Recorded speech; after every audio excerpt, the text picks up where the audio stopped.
Welcome everybody to our latest session of Scarlet Citadel. As usual, we'll do a quick recap and then we will get right into the action. So group, you'll likely recall when we picked up last week, you were still in the Scarlet Citadel, but having recently been victorious in defeating this gnomish wizard and decided to make your way outside and take him to a forested area, though an area that had somewhat of a clearing, with the thought process of if he somehow managed to use some magic to try to get away from you, he wouldn't be able to get very far, and you guys would be able to track him down. He was very, once you guys brought him back to consciousness, he was very reluctant to answer any of your questions without any kind of guarantees. He wanted you to basically give him back his stuff, and he said he would then give you a lot of information and leave the Scarlet Citadel and never come back.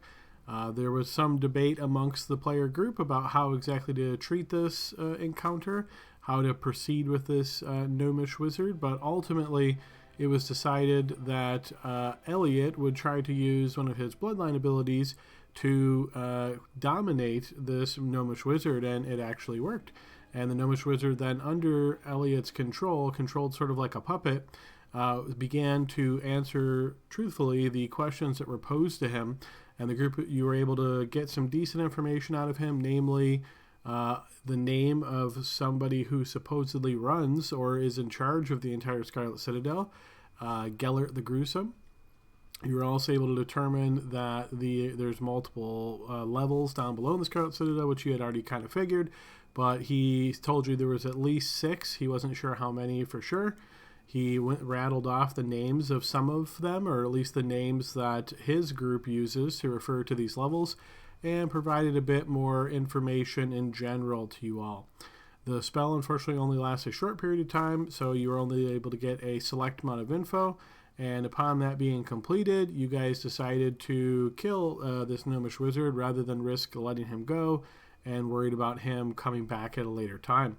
So with that decision having been made, Grast plunged I believe it was a dagger into his heart, thinking that this gnomish wizard may have been a scion, but it turned out that he was not. With this gnomish wizard slain, you guys took some time then to dig a grave and bury him, and then began to make your way back overland to the village of Red Tower. Once you got back to the village of Red Tower, you guys stopped in to speak with Matilda, and she determined that the ring that you took off of the gnomish wizard that had some symbology on the ring itself, she identified as being one of these artifacts that contains the essence of a scion within it. She indicated that typically these are really obvious to most people, at least the scions.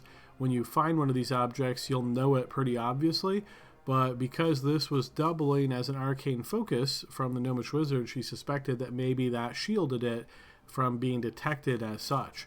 With this knowledge in hand, she was able to extract the sort of essence of the scion from this ring, and Grask was eventually decided to have this power bestowed upon him.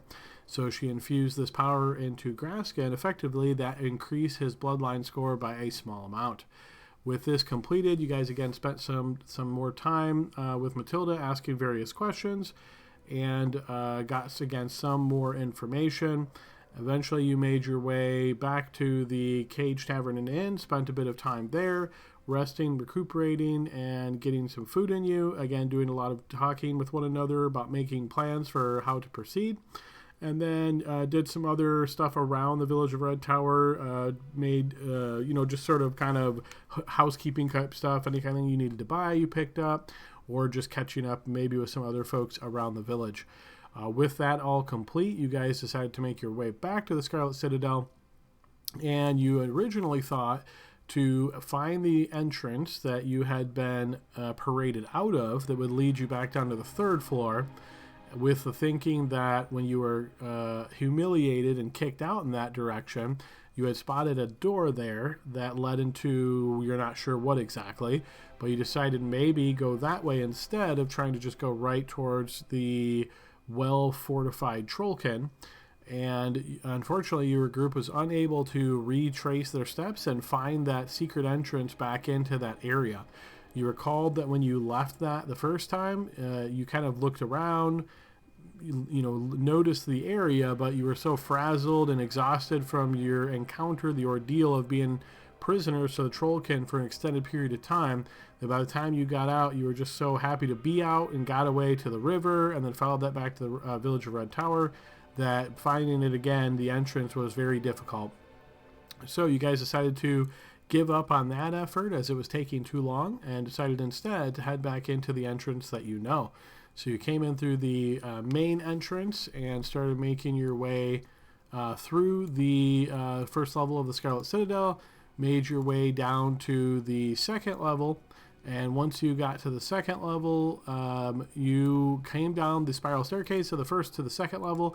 Once you got there, you didn't move very far off of the stairs, but you were able to hear some sound. It sounded as though there was somebody shouting in what you recognized as the Trollkin language, based again on the time that you spent as prisoners and obviously overhearing them talk. So you guys are essentially right on the stairs at this point and deciding how exactly to proceed with this new information. So guys, that's the quick recap. If there's anything I missed there that anybody would like to add, feel free. Oh, am I talking? I'm not getting the Discord sounds. Thank you, Discord. Yeah, we can hear you. Cool. We learned that Gellert is a mage. Like, he uses mage spells from, I think it was the lady in Tana told us that. Let me find her name. Matilda. Yes, that is true. The fourth level they called the Bat Cavern. The fifth level was the Big River, and he said that might be a ley line source. And the sixth level they called the Hallowing Halls. I think it's also from the gnome that we learned the weaknesses of the Trollkin. Yep, yeah, one correction there, as Elliot just typed in, it was Black River instead of Big River, but yes, all the rest of that was on point. And indeed, I think the way the question was posed is, what is Gellert's skill set? Is he more of a martial guy or more of a magical person? And the answer was a magical person. So I don't know that you guys know exact details of the type of magic that he uses or anything along those lines, but he certainly seems to be more of a spellcaster as opposed to a big bad warrior or something like that. Yeah, go ahead and take inspiration for that, Volt. I had two things. One, when we were trying to find our way back to the Citadel, we tried to find that tunnel that we got led out of when we did the gauntlet, but we were unsuccessful finding our way back there. So that, may be pertinent later. And then the second thing was we also found out that Gelhart had a family lineage that was supposedly blooded, which was, we had talked about that and the right in investiture and how all of that works. So just some stuff to remember about Gelhart. He might have some blood abilities also. Yeah, you can take inspiration for that as well. So indeed, there was some discussion among Matilda. She explained that in this area, the country of Anweer, which is the area that you all are in right now, and it's a massive, massive landmass. Just for quick reference, so I know this world is not super familiar to everybody, so we'll just give a real quick overview. But pretty much what you're looking at on your map here is all of this world. And when we hear the term Anweer is kind of carved oddly, but it's kind of something along these lines.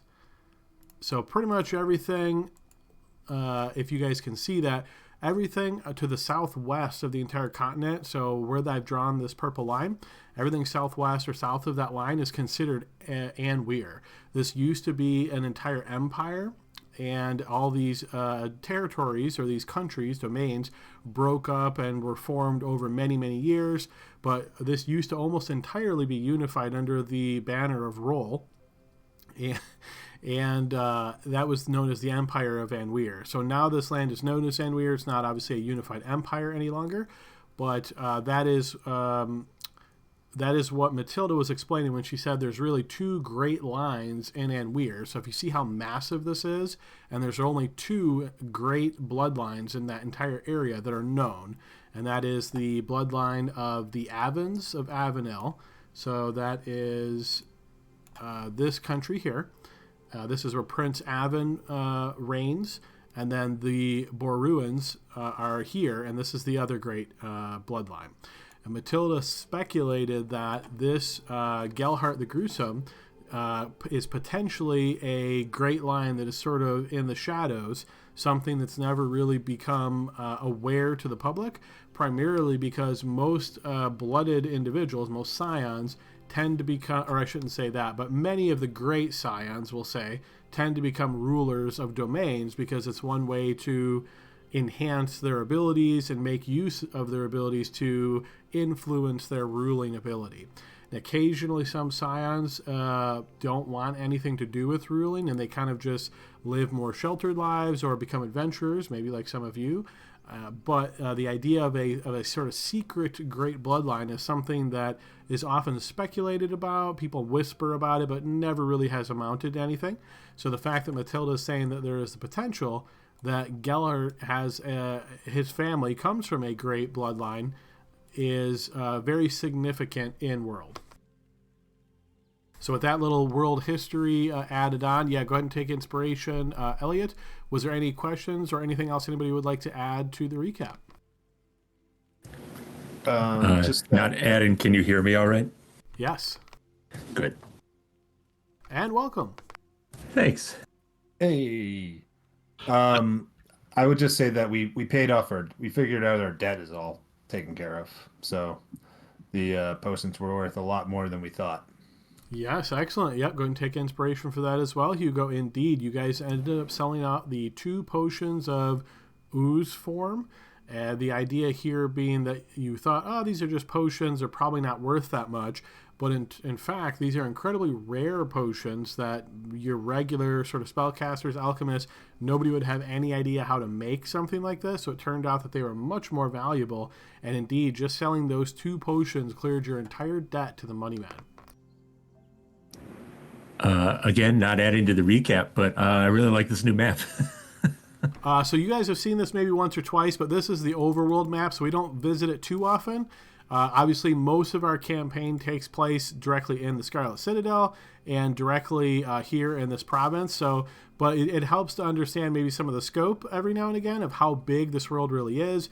You know, you guys are in the Scarlet Citadel now. We know some of you have expressed interest in taking the jaunt over to Proudglaive when the tournament is going to be occurring. So it's something you can definitely do.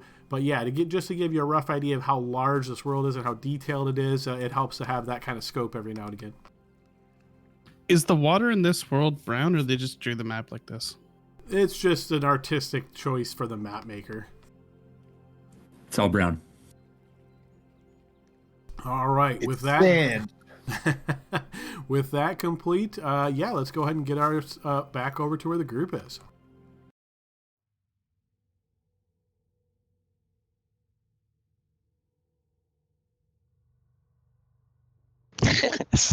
All right, let's get back into it. And then it just spawns me into this tiny little sea of a staircase that I can see in the darkness.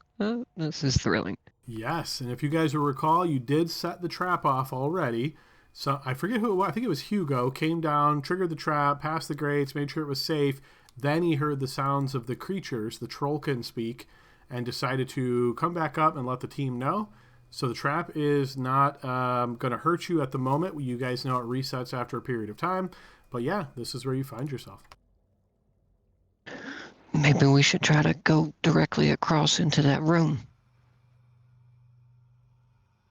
All right. That might work. More defensible. Is anybody a sneaker? Sneaky? I've seen you do it once or twice, Elliot. Yeah, well, we should move from here now, and then we can sneak and look. Did we hear him from the south or the west? Oh, that'd have been something great for somebody to add to the recap. Does anybody remember? Well, Hugo. Where'd you hear it, Hugo? I thought it was the south. I honestly can't remember. You are right. It was the south, yes. I was thinking south too, but I didn't want to jinx it. They were to the south once you jump down there. So let's just go straight across. Yeah. right. Stealthily, I'm going to cross this area. One at a time. Nice and easy. They were shouting stuff. I don't know about me or if it was about. Do I other hear stuff, anything on the other side of this door? You stop to take a moment and listen, and no, it is quiet.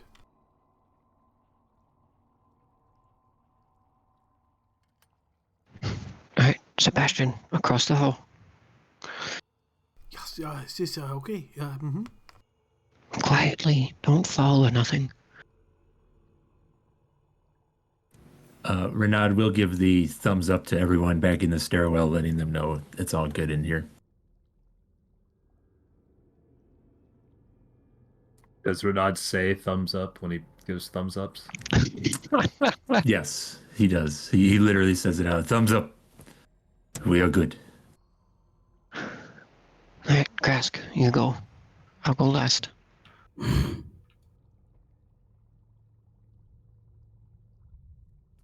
I'm already over.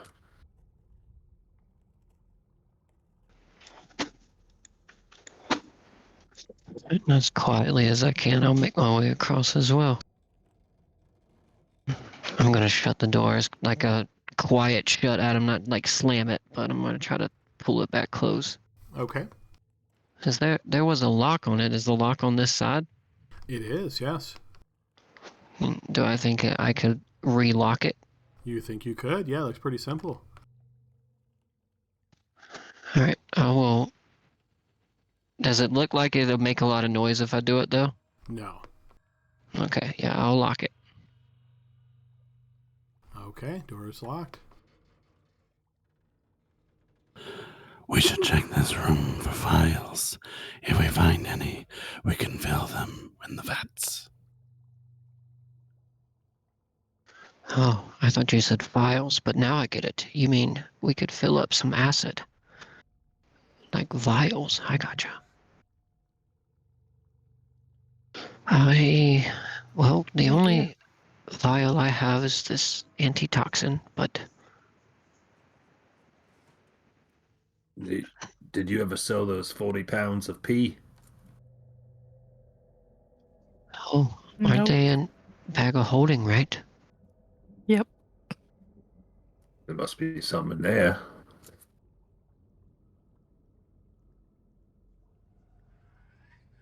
Are, 40 pounds of pee is a lot Aaron, of pee. Adam, are we able to find any empty containers in this room? So this room did contain some bottles of liquid. I know you guys collected a lot of the stuff that was here. So we can assume there's a couple bottles of liquid still. If you're willing to dump that liquid out, you could potentially repurpose those bottles. And as far as collecting acid, I assume you mean from a different area, right? Because this stuff's all exploded, as you guys will remember. There are the We know about, I'm just going to point to it here. We know about the vials in this hallway back here. The tanks, yes. Yeah, the tank, sorry.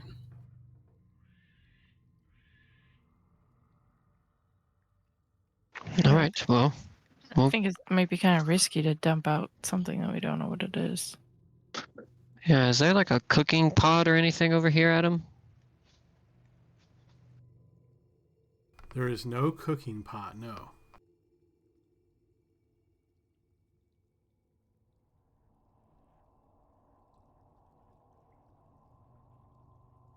All right.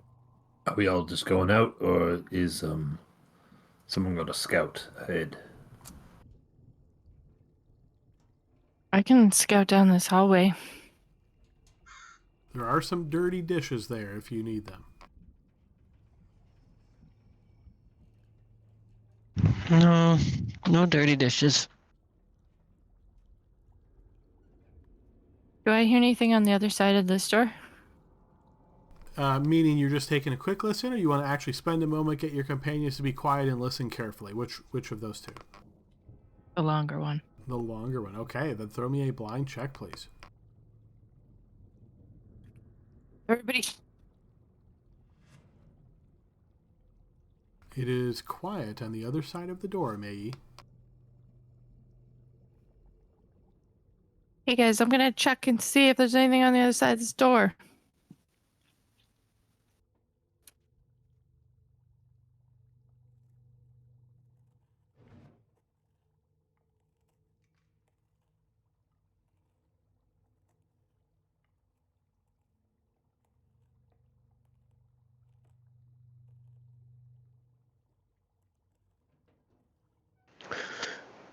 Should we shut that door?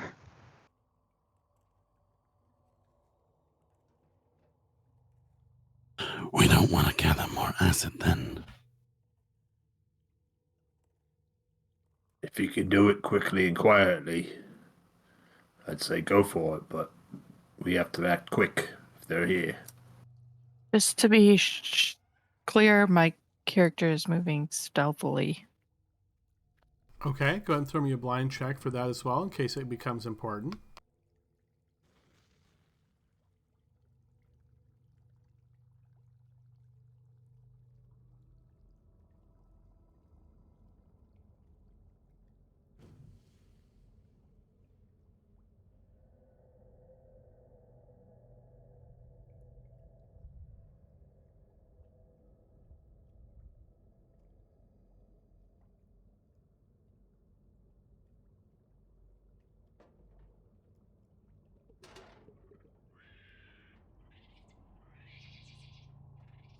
Do I hear anything on the other side of this door? Taking Another time. blind check.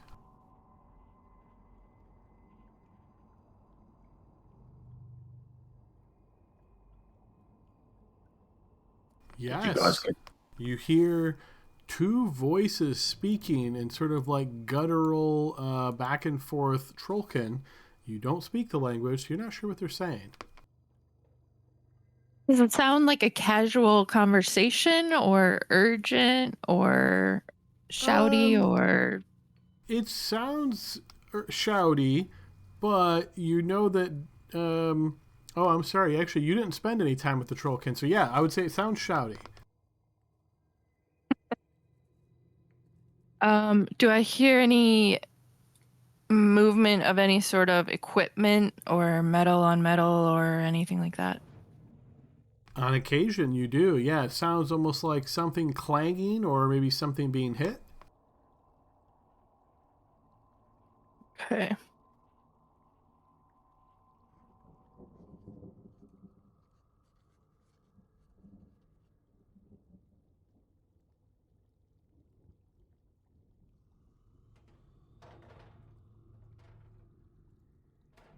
Oh, oh, it's you. they're in the room with the big machine. How many? Heard at least a couple voices. Adam, was I able to discern any quantity beyond that? No, a two is probably as best you're going to be able to do.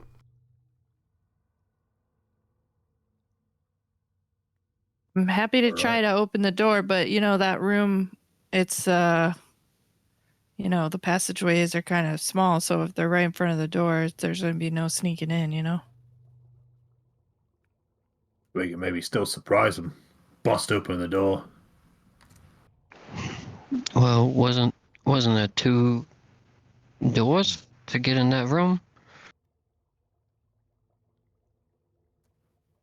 I believe so.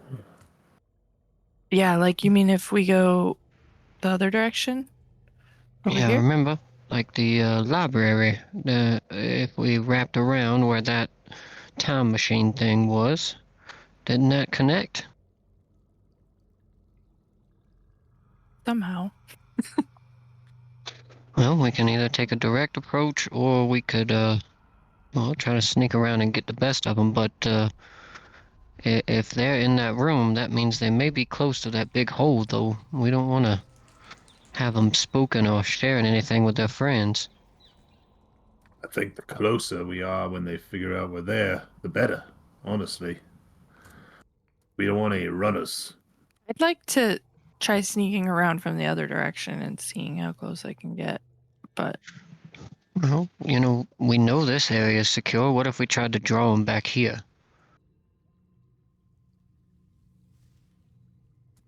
I mean, if it works, great. I'm just concerned they're going to run to get help before they do anything. That's Seem what like I'm they thinking. work in big groups.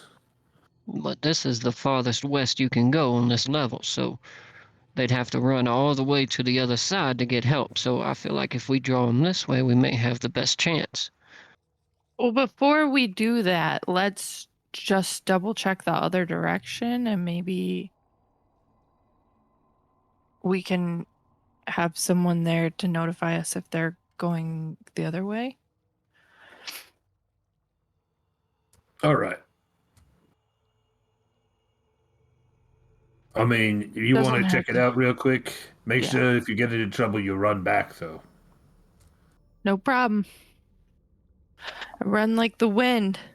Step of the wind, if you will. All right. Sounds cool. I'm gonna open this very sneaky and quietly. Okay.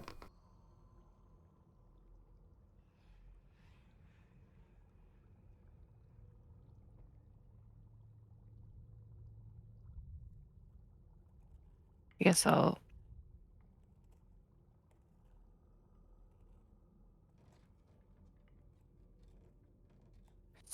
So, am I hearing voices in here currently? Another blind check.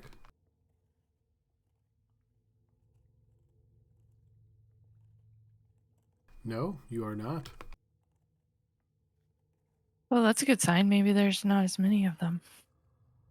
They moved into that other room.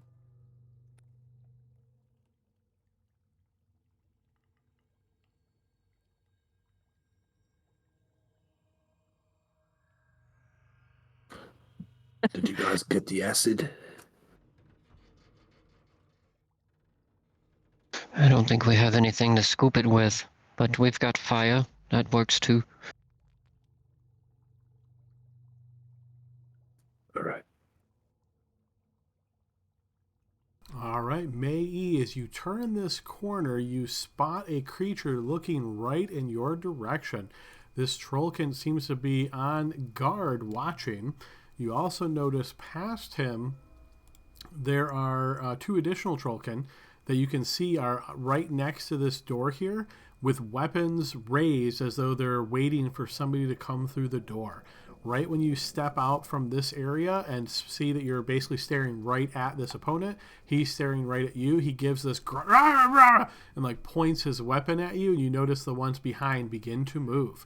And this is where I'm going to put us into initiative order.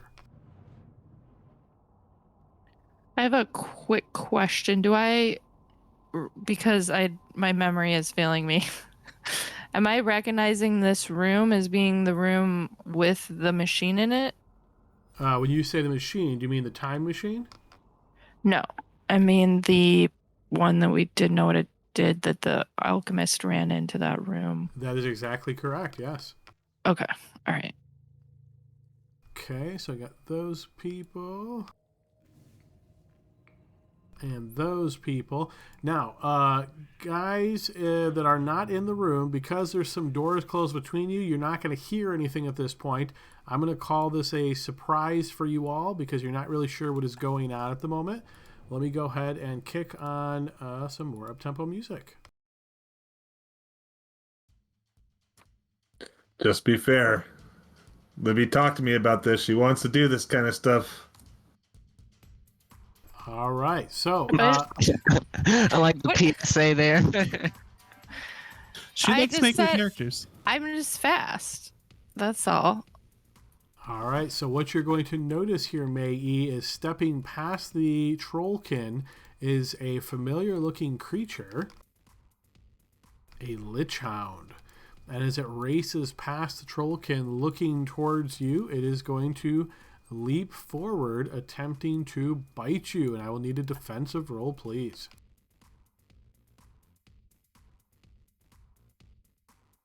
I use my inspiration if need be. That will certainly sorry, hit no. you. Yeah, if you have inspiration that you want to burn.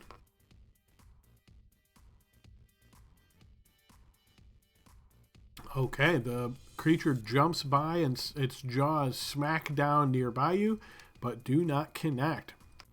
You then will notice as the creature seems to vanish before your eyes. Okay, Elliot in the other room, you would be surprised. Sebastian would be surprised or not surprised. Grass surprised.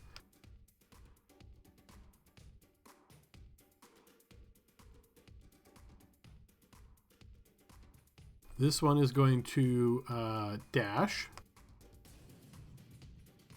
And then we move to Mei's turn. Okay. I'd like to try out Shadow Step. Because there's no light in here, right? There is no light, only your dark vision.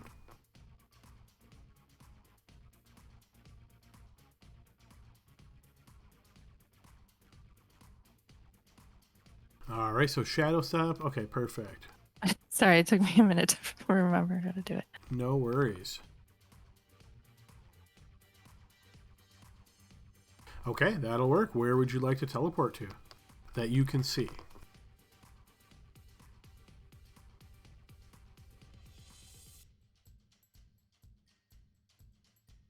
All right, I would like to teleport here.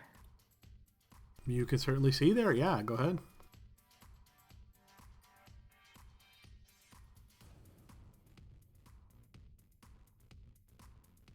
Okay, I'm gonna open the door. All right, so you've used a bonus action to Shadow Step, interact with object, open the door. You're good. And let's. Can my action be dash? It could be, yeah. Okay. All right, then that's what I'm gonna do. So I have to move 90. Is your speed 45? Yep.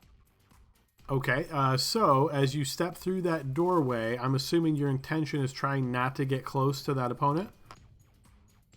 Oh, is he like around the corner? So the doorway, yeah, so if you see where he's at, I'm assuming you're trying to hug the south part as you're stepping through? Yeah, because he would just have cover on an attack there, right? Is that what you're saying? Well, if you... If I was there. Kind of, yeah, the direction you went, he would get an opportunity attack, but if you're just trying to stay where you are, then he wouldn't, because it's more than 5 feet away. Okay, yeah, I'll stay there then. All right, and I'm assuming your speed is 45, so 90 with a move and dash, right? Yes. All right, yeah, feel free to move your 90.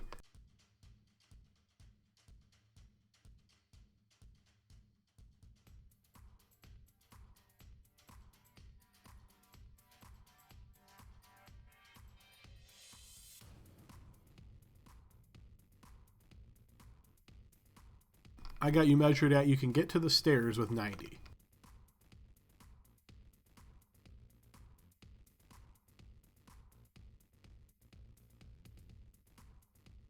So right there, right? Is that what you're seeing? You could actually move one more if you wanted to, like on the stairs. Cool. I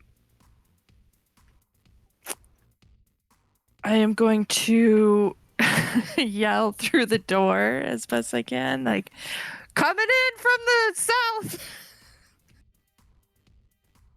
in pursuit. All right, Hugo would be surprised. May, you're going to hear some shouting from the direction you just came.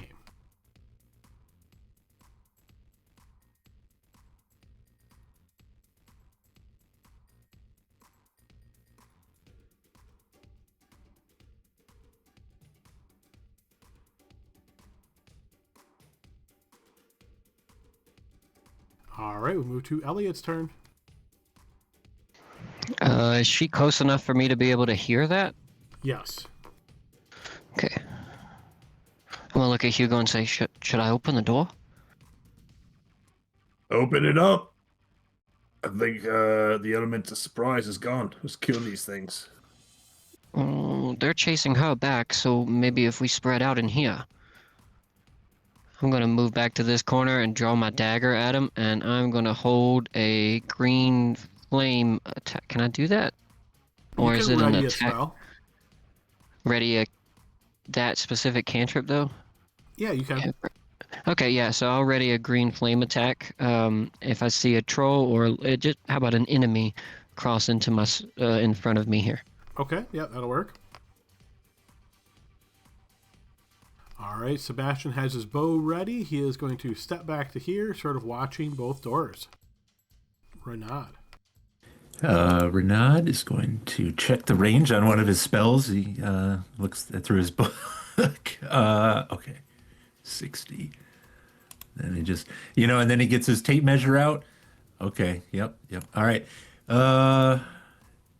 He's going to go over here, which this green goop is still here and it's still difficult terrain, right, Adam? It looks like it's kind of smaller than it was before. You don't think it would be difficult terrain at this point in time. Like it's sort of burned down, if you will. Gotcha. Okay. I'm gonna just then step right around here. I'm gonna hold an Eldritch Blast for the first dog or evil dog, not like regular dog, or troll guy that comes into view. And that's my turn. Alrighty, sounds good. And Grask. Moving up here, and I will ready in action to attack an enemy that comes within range. Okay.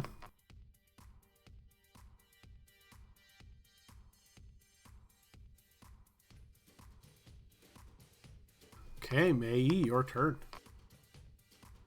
There's at least 3 in pursuit, or at least I was hoping they were in pursuit, because you guys said you wanted them to come through this tunnel.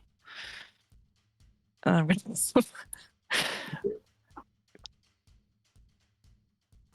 works.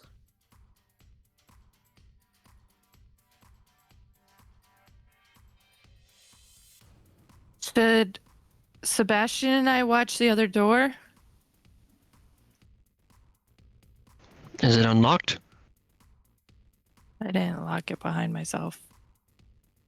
Oh, then yes. I'll run over there and lock it. I'm gonna dash.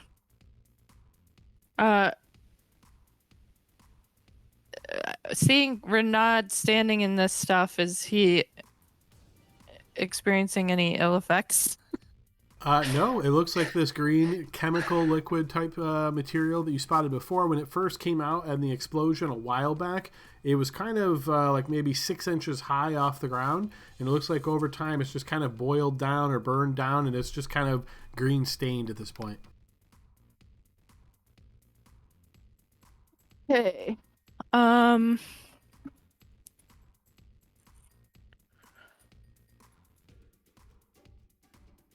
I think that's as close as I can get because of where I went. I'm just gonna try to get closer on my next turn and lock the door, I guess. Okay, fair enough. All right, Hugo. Okay, do I hear them hooting and hollering as they're coming down, or are they not making much noise? You're not hearing much in the way from the enemy, no.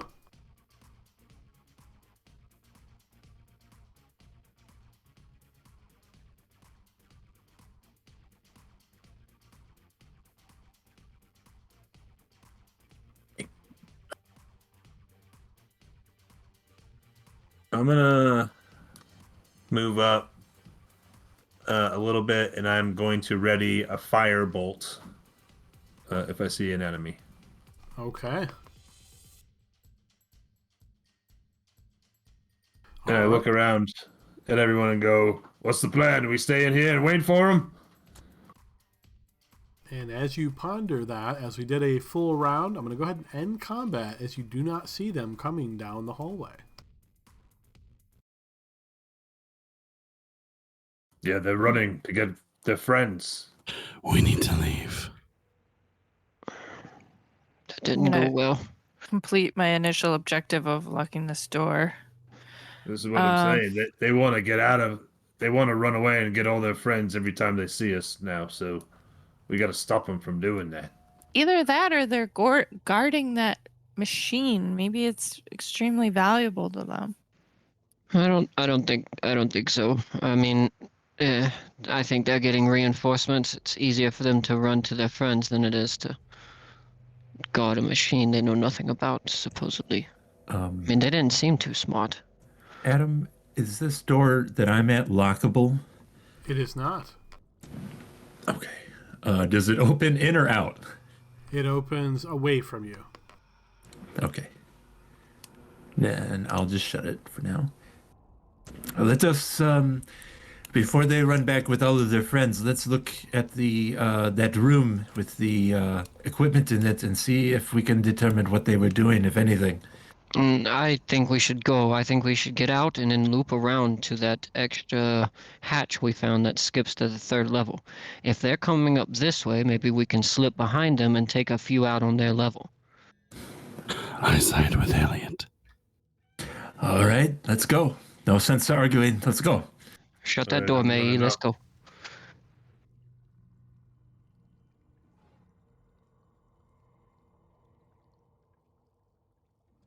All right, so you guys make your way up the spiral staircase and return to the 1st floor.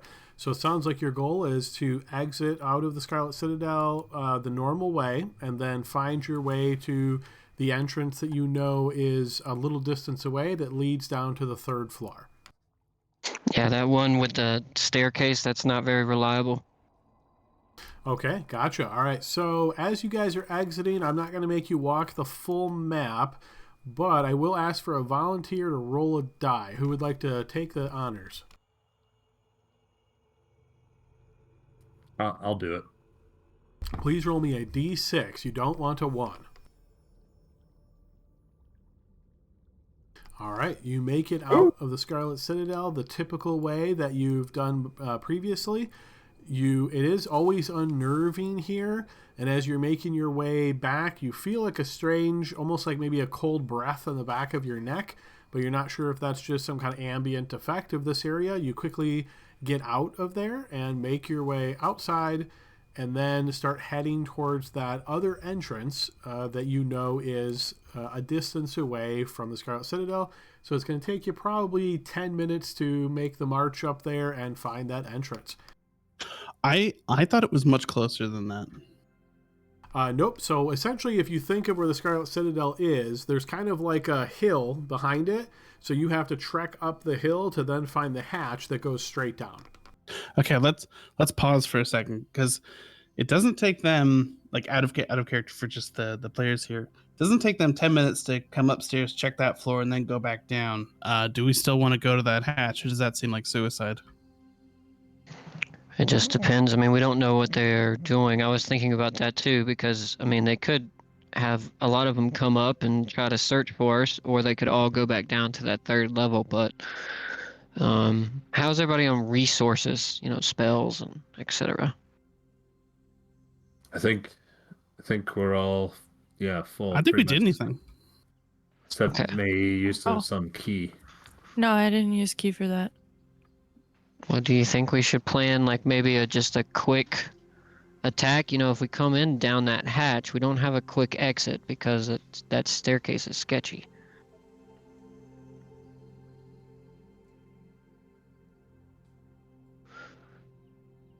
I mean, theoretically, they could be looking at every entrance. Well, they know we're coming, so they're probably on guard. Sneaking in, I don't think would be an option unless somebody's able to do so invisibly. But even then, those dogs could see you. Maybe we should spend more time trying to find the entrance we left from. Should we talk to Uslux? He might have some sort of way to get there. Did we see Ushlex when we came just then back up through level 1, Adam? You did not.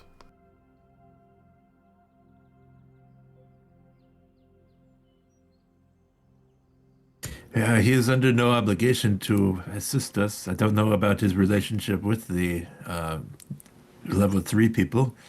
Um, I think if we go down, we should just stay together and cover our retreat and not split up like last time. We know about them and what to expect with the dogs and the trolls. So I think it is more even footing now. Uh, if we go down there and it seems like there is an army waiting for us, then let us retreat. But otherwise, I think we can take out several of them without uh, incurring losses ourselves. Oh yeah, I forgot to add. There's at least one dog.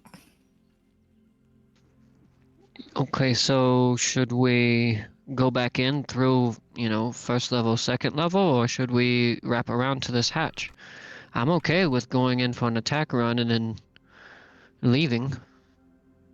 Adam, aside from tripping over the damn thing in the stairs, how long does it take to get out from that exit? Is it a matter of like 30 seconds or does it take 5 minutes to crawl out of it? You're saying the spiral staircase? Yeah, the one that towards the hatch that we're going at. Yeah, that's what he's talking about, Adam. So there's the risk of your foot getting caught because of the uneven pavement there. Like the stairs themselves are kind of collapsing and they could catch you, and then you'd have to dislodge yourself. Then you'd have to try to climb back up. So there's that risk. The spiral staircase, you seem to remember, it's a very long climb. It goes from where you remember that coming out on the third floor up to the surface is about 140 feet. Okay. Cool. Someone should take proficiency in mason tools so we can fix the staircase. Anyway, Renaud will say, I think we can, again, if we don't stray too far, we can cover our escape and get out of the way quickly if we are overwhelmed or starting to be overwhelmed. I'm okay with us going down the route we are heading to right now. If I retreat last, I have those ball bearings. I could drop down the staircase behind me and maybe slow them down. Couldn't hurt. But what if we have to retreat up them? Well, that's what I'm saying. I'll only pour them if in our retreat. Oh, okay. Behind us as we're going up. I gotcha. Yeah. So let's discuss this real quick, though. So we should have an order of who retreats. Like once one person goes, it's the signal to the next person to go, and then they have, a signal for the fight. You know what I mean? The signal is... Well, maybe I said that wrong. So we need an order of who retreats first, right? So we don't have to shout it out and give away our plan, right? Like, if Hugo maybe goes first, this is just a suggestion, hypothetical. And if Hugo feels overwhelmed or feels like he's losing his ground or anything like that, runs out of spells or something, he turns tails and runs up the stairs. And once Grask sees Hugo moving, then Grask moves. And then once Mei sees Grask moving, Mei moves. And then once, Renaud and then myself, kind of like that. That way we stagger our way out, and then we can block off the exit. We could light a barrel of oil and throw it down. Somebody's got, like, alchemist fire or something, right? Yep, I'm carrying it. Grask, you carry that torch. You could always just light it quickly. There's a couple of things we could do to cover our exit. I'll say just because of the randomness of initiative, it may not make sense for us to plan an order for us to escape in. I think it's just going to depend on what it looks like when it starts getting hairy. But he has a point, because Grask always waits to be the last one to try to protect us, and then we never end up moving because we're all like, well, Grask is still here. I was going to say Grask always goes first. And then He always wants to go first. Yeah, that's true. I was gonna also say that, you're right. Your point is correct about initiative, but the biggest thing is we don't want to lose anybody just trying to take out a few of them. So, if we have that order, I think everybody will stay close instead of anybody going too far off. If that makes sense. Oh, it's Like you like a gotta, buddy system. yeah, you always gotta be in vision of the guy that you're retreating after. That way, you know. Well, keep in mind, too, you could always say, I ready an action that once grass gets to this point, I dash. Right? And then essentially you let that person go first, then that triggers your ready to action, you dash. Yeah, that's fair. And Adam, are we still doing the Helm rule where we can change our initiative position to lower? That's when you basically get the drop on an opponent or you're trying to strategically do something and you're not at any risk. Right? So if Okay. you're like going to open a door and you're like, hey, we're going to open the door and then we're going to charge in, you can essentially decide your order at that point. But like in the thick of a combat, no. Got it. Well, I'll volunteer to be the first to retreat. Okay. I think the first to retreat should also be in charge of maybe pouring a barrel of oil. Right? And then maybe All right. number 4 would be Grask, right? The second to last person. Or he lights it on fire or something like that. Well, shouldn't the last person light it on fire? Otherwise, you guys are running through it. Yeah, I guess that's true. I could always pour my ball bearings, after that. So who wants to go after Hugo? Everyone else and then me. Well, yeah, but we gotta figure out the order. I'm thinking Renaud, right? And then Mei's pretty quick. And then I'll go. And then Grask. That's fine with me. Okay. Alright, so Hugo, Renaud, Mei, Elliot, Grask. All right, Renaud, don't take your eyes off me. I will try not. You don't take your eyes off me either. Except when I'm running, I'm not going to be. Look in front, but also look behind. I have the cask of high proof alcohol. Would Grask like to carry that to use? It is in I the don't bag of know. holding. I don't know if I can hold that easily. Don't forget, guys, we got things we can put on our belts, but I'll also turn 2 of my arrows into those torch arrows. You remember? So I could theoretically fire off a shot and make it land in the puddle if I needed to. I believe it is a action to retrieve an item from a bag of holding. So Renaud could certainly do that as he is starting to run. Adam, the size of this cask, would that be an obstacle that would trip people up even more than the stairs or add to the difficulty of the stairs? I mean, as long as you're holding it in 2 hands, no. If you're trying to hold it in 1 hand and like keep it under an arm or something like that, you should be okay. But if some weird situation came up that, having that bulk in your hands would impact you, then it would, of course. Would it on the ground also be an obstacle? No. If I was to put it down, okay. No, because it's a cask, not a barrel. So think of it as being like maybe 2 feet high and a foot wide. Okay, so someone could step over it pretty easily. Yes, very easily. I will then, when we go to a retreat, I will pull the cask out and leave it next to the stairs, and then Grask, you, when you take off, can do as you will with it. All right. Okay. Well, If no. if an enemy came near your home, how long would it take you to calm down? Probably like a week or so. These guys seem pretty persistent. I don't think we can wait for them if we want to really plunge the depths here. They're on guard right now. Mm-hmm.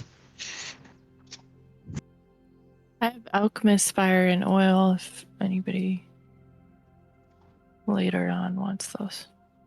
I think we might use some of that equipment to cover our escape, Don't want anybody catching up to us.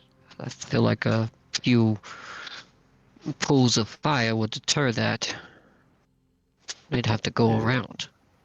I can web them now too, so I'm gonna do that if I see anyone that look like they're gonna run. Hugo, you have that fire. What did you call it? Bolt? Is that what you said? Yes. Can't you target an item with that? Oh yeah, I'm sure. Like the cask of oil or something like that, or the cask of high proof liquor. Yeah, yeah. Do you think maybe there's a way we could pop out the bunghole and maybe put a piece of cloth on the top and soak it in it, and then maybe we have a. I guess that's an explosion, right? Maybe, I don't know. Is it that high proof? Will it Couldn't tell you. explode? All right. If it seems like a cool moment, I'm definitely gonna do that. We could always see how high proof it is. I could take a sip and try to spit it over Grask's torch. Yeah, do that. Hugo just wants to see how you try to drink it. Yeah, so I will. I'll try to get a swig out of the cask. I'll get Renard to pull it out of the bag for me, and I'll tell Grass to hold the torch at knee level for me. Sure.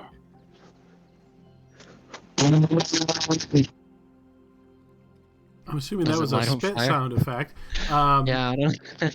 So, It's hard yes. to not spit, you know? So, yes, it does light on fire, but it doesn't explode or anything like that. Based on the amount of flame that kind of comes out, I would say this is a small amount of fire compared to, you've got like a mouthful of this high proof alcohol. And as you spit it, yes, it does ignite. But again, don't think of it as like gasoline or anything like that. It's more like charcoal lighter as far as its flammability.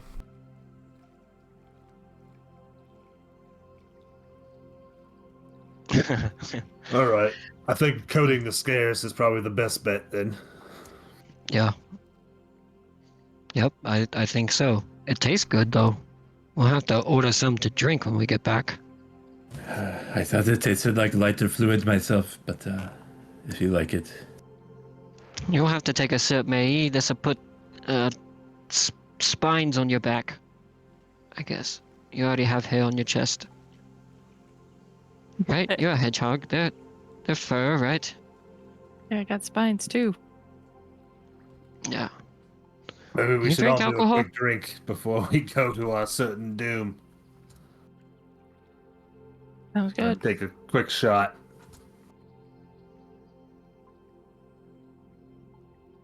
Yeah, it's quite strong. So mentally, I imagine this is just to try to give a kind of impact. If anybody has ever had moonshine before, it's a little bit weaker than that, but close. But it's more of like a brownish or amberish color as opposed to clear. You're gonna go blind. Well, I'd like to go blind that way. That's a good way to go blind. I think perhaps out of the ways to go blind, that is one of the better ways. Let's go to the hatch now and listen and see if we can't hear any activity down there. Oh yeah, I was thinking about that too. We have our exit retreat order, but what about our entrance order? Right? I mean, only two of you can see in the dark. Should you guys kind of go first before we give away our position with light? Bay is probably the quickest and quietest. I have a lot of ways to escape at my disposal, but I am not the quietest, so up to you. Okay. Well, I'll go after Mei. I'm pretty fast, and if they, see us and battle starts, I'd like to get in there quick to see if I could take away any stragglers trying to run off. Yeah, they're gonna be expecting us, I can almost guarantee it. So we should plan for conflict to begin.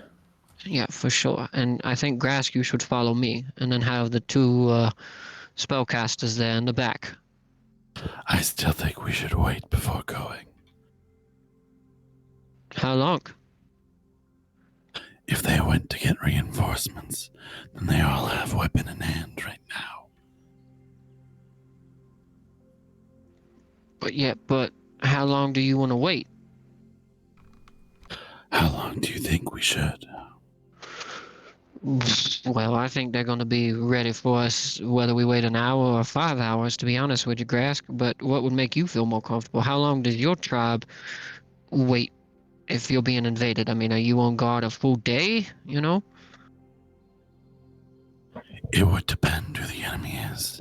If it's bad enough, we'd move the camp. Yeah, well, I guess that's fair. Well, what do you think, big guy?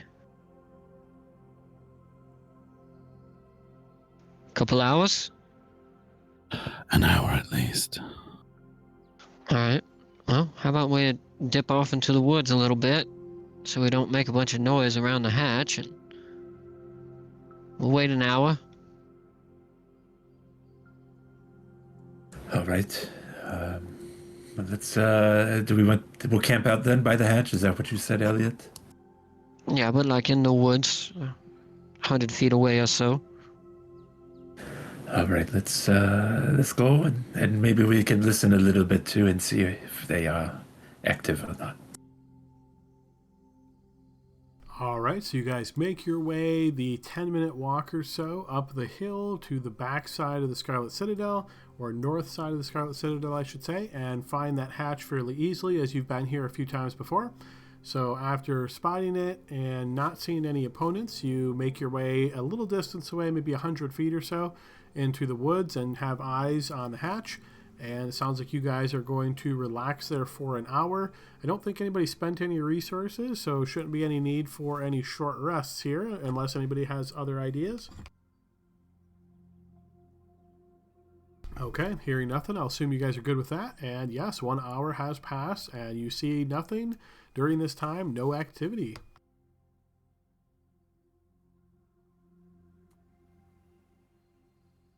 All right, I'm bored.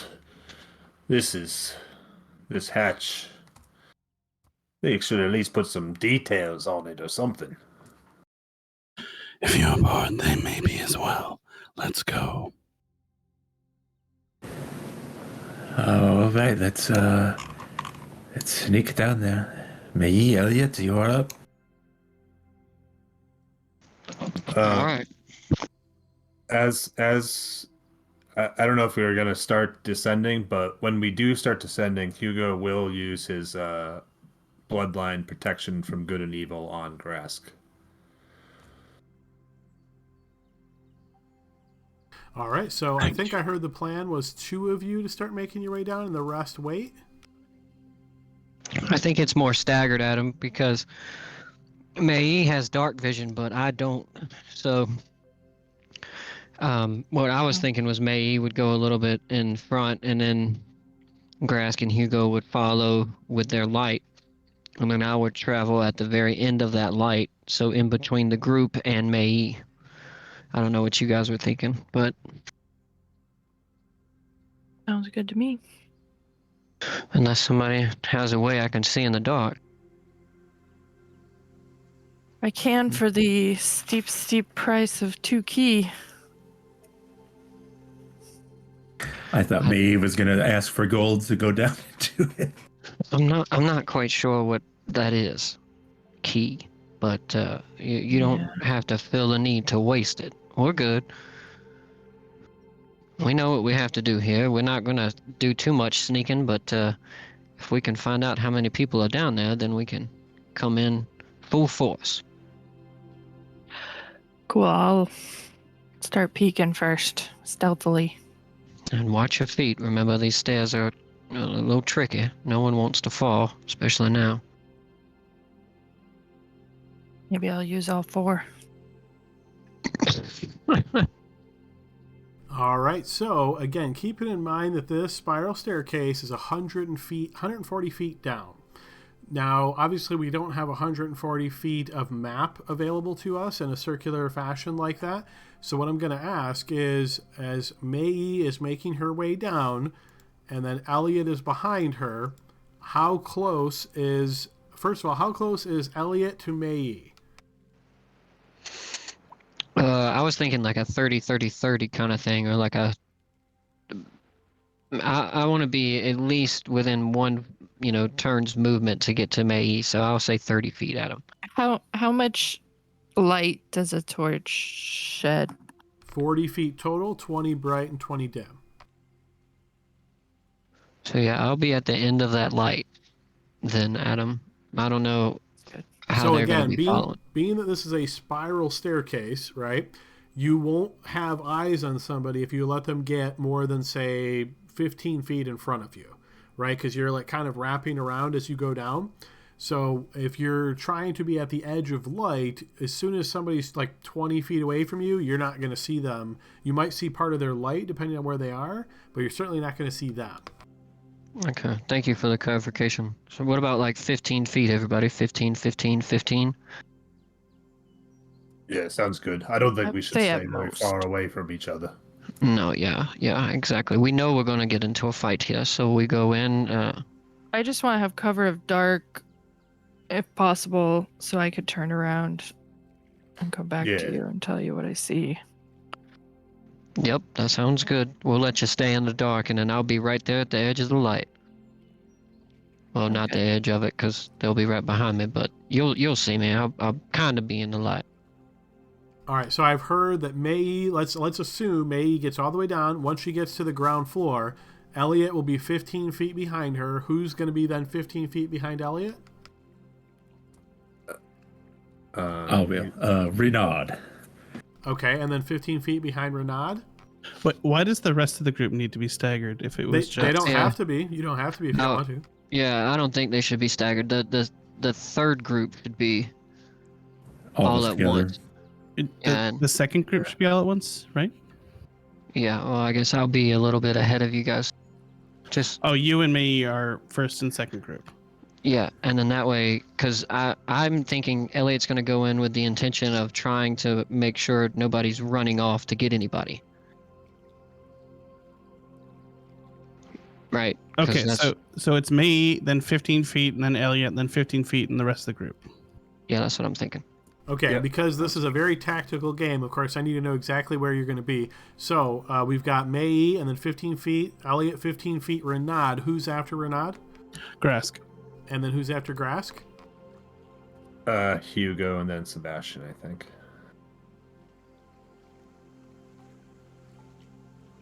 Okay, so I'm going to try to just mark this up real quick.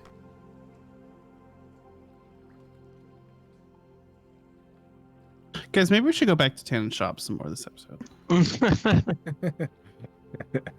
We've I cast planned as much as we Fireball? can plan. The plan's gonna go out the window in a second anyways. We all know that.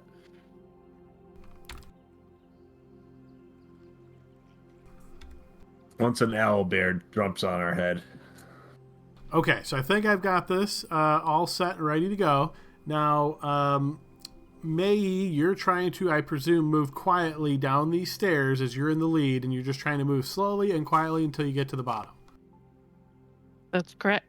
All right, so go ahead and throw me a blind check to represent your efforts as you're trying to get to the bottom.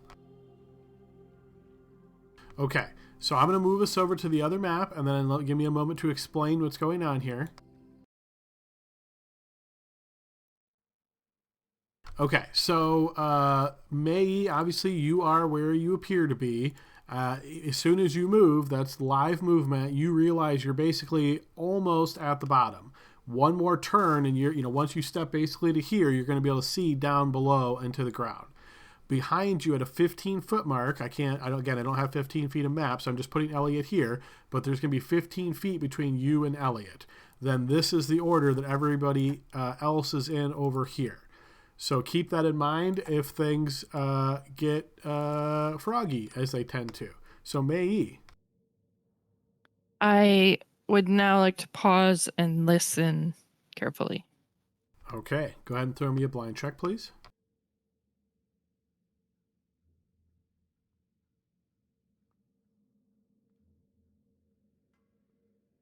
You listen for a good 20 seconds or so. It seems quiet. Then you hear a...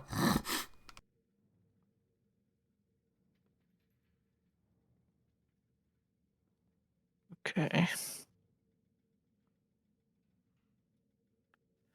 All right. Well, I'm gonna take a peek.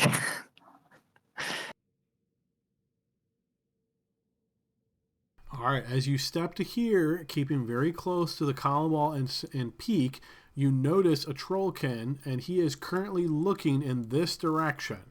After about 2 seconds, he starts moving his vision this way. What do you do?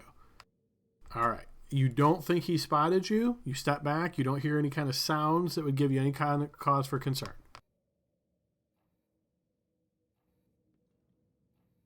Okay, because I'm just gonna use theater of the mind. I'm gonna turn around and go up to Elliot as quietly as possible Okay. and say, I saw at least a whisper. I saw at least 2 trollkins. Okay. Hang on.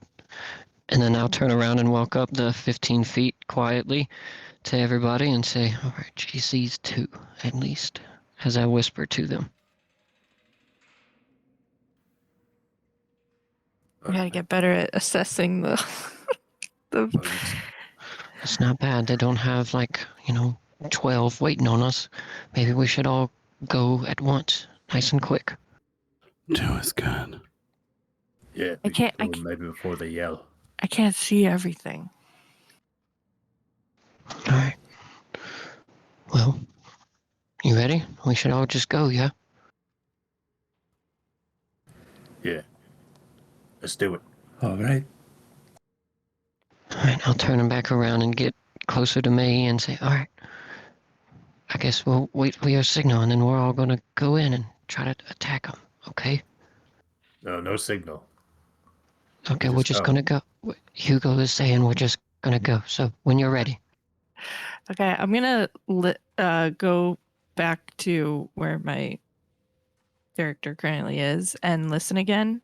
All right. So as you climb back down the stairs, I'm going to need another blind check for your stealth. All right. You descend the stairs as quietly as you can. You hear no immediate reaction. Go ahead and give me another blind check for perception as you listen very carefully once again to see if anything has changed. You don't hear anything this time. You didn't before, except for this kind of grunt or inhale. You're not sure?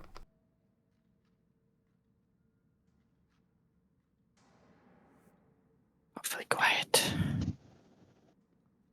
All right. Let's do it. I'm gonna try to get the surprise on them. All right, so it sounds like your goal here is basically to just charge out at them at this point, trying to catch them by surprise. Yeah, what's the mechanics for surprise? So what I will tell you is that they have not detected you, so as you rush out, you do indeed catch them by surprise. So I'm going to go ahead and throw us all into initiative. And now how this works is because you have surprised them, this would be a situation where you can choose to lower your initiative, right? So obviously it really wouldn't make a whole lot of sense for you guys to go before Mei because Mei is leading this all off. However, Mei rolled pretty badly. So basically how this would work is like you kind of do a 1, 2, 3, and then you start going. If everybody wants to lower their initiative under Mei, you can. That means that one Trollkrin who rolled the 14, he's not going to be surprised by the time you get around the corner. You can think of it as sort of like the movement on the stairs. He's heard this, he turns, he realizes what's going on. He's not going to get a turn, but he won't be surprised. So essentially he'll get his turn, surprise runs off, and then you guys would all act before the second one. He is surprised, and then we would go back to the top of the round, of course. What's the benefit to that? The surprise condition? No, the benefit to dropping below the first one. I don't see any benefit in that because that gives him a full turn to run away from us. So I think we should just keep it where it is. And so think of it like this. So Hugo is at the top, right? So Hugo right now is 15 and then 15 and then so 20. So Hugo is like 45 back from the front. So Hugo has no idea that Mei is, I mean, you could do that if you want. You could say, I'm going to ready an action that once I hear something, remember, it has to be a perceivable circumstance to trigger your readied action. Yeah, I think the understanding was we were all about the charge. So if we turn around and we see the hedgehog just, scurry off into the darkness, I think that's kind of our trigger that. Well, remember, only you see Mei, nobody else does. Well, she came back up the stairs, right, to talk to us? Yeah. And then she went back down. And I went back down.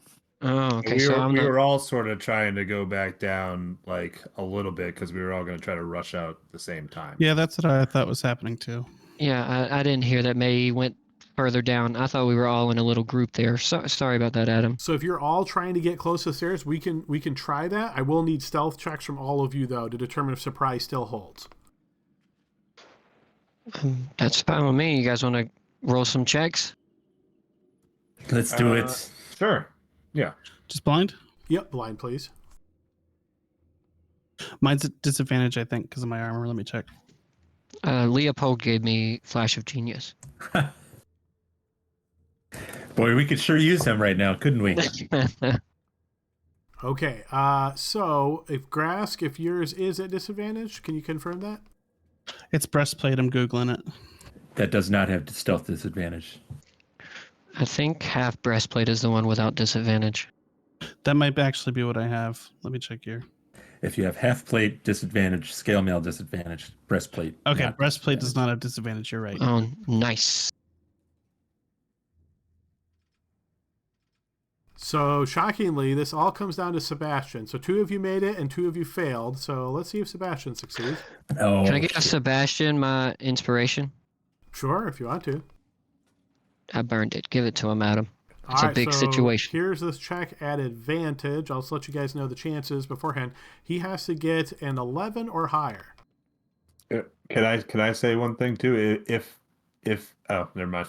Oh, sorry, I didn't know that meant wait to roll. But yes, with the advantage, he easily succeeds. All right, so you are all very clumped together now, and all basically in the order. So Hugo, I'm going to move you back to here. You're all in this exact order, but you're only 5 feet away from one another at this point, okay? And you do get the surprise. So we'll keep with this order. Let me go ahead and change the music. Okay, so Hugo, you're, let's see, again, 5, 10, 15. You're 20 feet away from Mei at the moment. You're first. What would you like to do? Okay, so I'm going to try to rush up, so I'm pretty much next to her. Okay, so you move 5, 10, and then this would get you 15 to here. So now you're sharing a space with Elliot, and you've spent 15 feet of movement so far. Okay.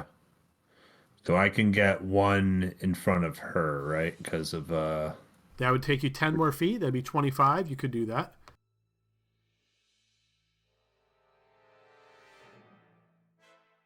Okay. I can't move my token down there for some reason, but How about now? So that's 20 so far. They're 25. okay. All right, and I'm gonna rush out here, my full movement, and dang, they're just out of range for one of these things. And I'm gonna firebolt this guy.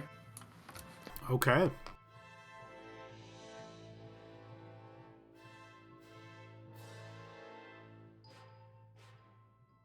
Your firebolt smacks into him. Go ahead and post damage.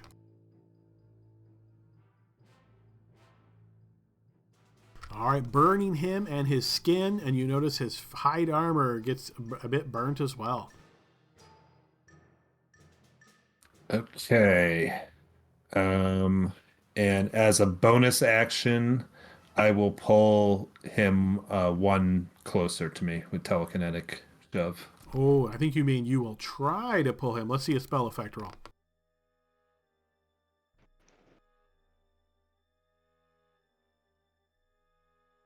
Yes, you do indeed. You pull him forward. Okay. And that's the end of my turn. Okay, Renaud, your turn. I assume you would also like to descend? Yes, please. All right, so it's 10 feet to get you there. You're now sharing the space with Mei. You've passed Elliot. Okay, I will go the further down now. So that's to your east. Right. I'll just move myself, I guess. You should be able to. Yep. Sort of. That was certainly not east. Let me get you there. Oh, I got you. I got it now. Okay, so this is another 10 feet to get here, correct? That would be a total of 25 to get there. Okay. 25, so 30 right here to clear the way for everybody. Don't see. Good. This is looking good. Get down here. I'm going to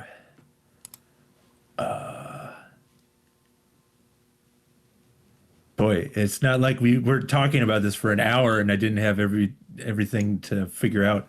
Just what I needed was more gonna time, do. apparently. Yeah.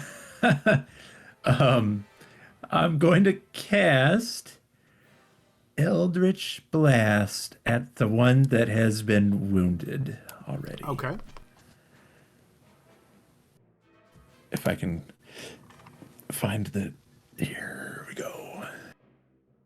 Oh, wait, I gotta fix it. It doesn't have my stupid charisma modifier on it. Okay, now it comes. Yes, that will hit. I'm not gonna move him back on this particular time. One more. That will also hit. All right.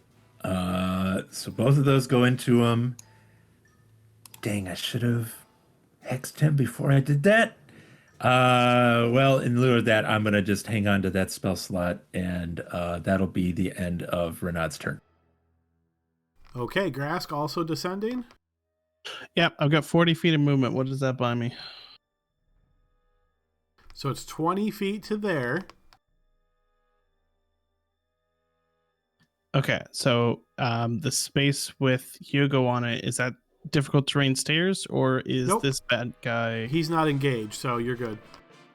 Okay, so it's just the 5 feet. use 20 feet to here, to where I am now, and then 20 more feet to here. Yep, that'll work.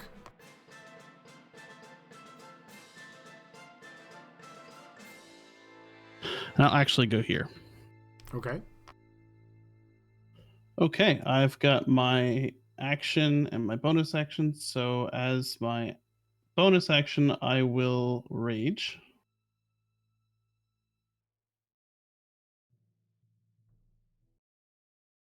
Every week I forget where everything on my sheet is.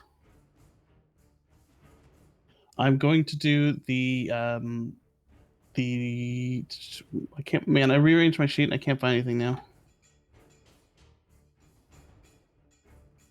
Sea Aura, this one. All right. And you can set yourself back to public. Do we have this built in to auto roll the spell effect for you? No.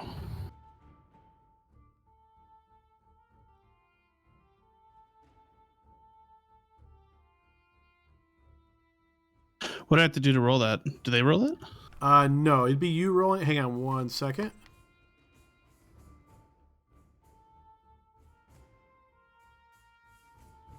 So your barbarian stuff is all based on strength or con? Oh, okay, We're both double checking. All right, it's based on con. All right, so I'm just going to turn this as an attack on con. So go ahead and post it. The thing is that not the thing I sent it to GM. You just want me to send it publicly? I want you to click on See Aura now because we've set it up as an attack.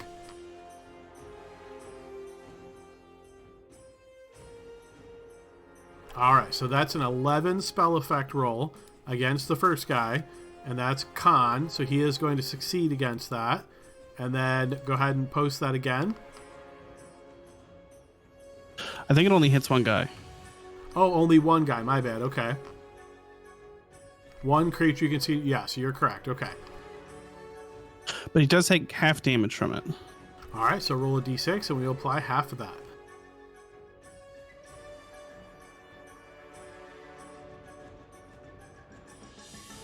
Oh, and that's hitting the wounded guy. I should have said that.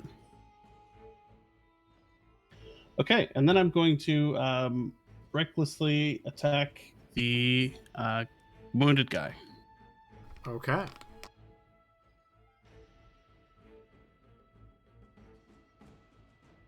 That will connect. Wounding him. And another one. And that will connect and slay him. I already used my bonus action, so I can't Great Weapon Master attack him again. So I will end my turn there. Okay, this guy is no longer surprised. Elliot. Okay, Elliot does not want anybody sneaking off, and he does not know what it looks like down there, so he is going to use his bonus action to cast Expeditious Retreat. By the way, just real quick game note here, which I find hilarious, is you guys all snuck down May and Elliot in front, and they were the two last to act. All right. Yeah, the charge threw us off. Push past him. Can you move me up to a workable space there, Adam? I can't move. There you we go. That's Is that 5. 10, 15, 20, 25, 30. Nice. I'm glad I cast it because I'm going to do this. 10, 15, 20. Okay. And as I'm running past him, I'm going to try to catch him in the back of the leg with my dagger. So first attack coming up. That will connect. Nice. And I have a new thing. I'm going to click. I've got sneak attack. Did not roll well in my first one, though. All right, he is wounded by that strike. Okay, second attack. Another silver dagger stab. Will also connect. Wounding him a second time. Perfect. Now I'm going to action surge.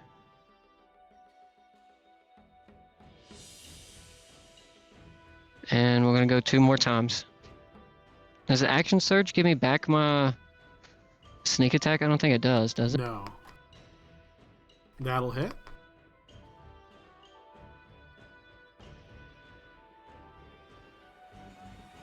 Okay. That one will miss. All right. Try to do as much damage as I could. Still need some fire. Somebody hit it with fire. Okay, Mei. Can I roll a 1 on initiative? If you have a +4, yes, you did in fact, because you're 5.04. Yep. God. And somehow still beat Sebastian, so don't feel too bad. Okay, gonna go ahead and start moving. See what's going on here.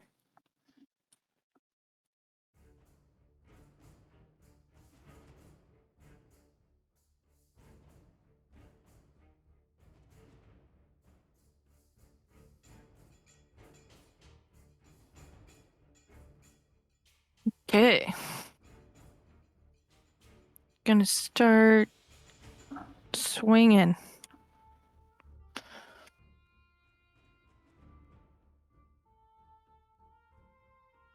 Your sword connects.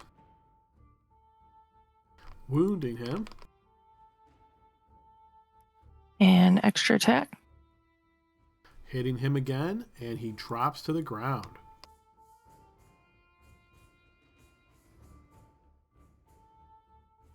Okay, so now we have to pour oil on him and set it on fire. I don't have I think Hugo can firebolt fire. it. I don't have fire attacks. I've got a fire attack. I'm gonna back up.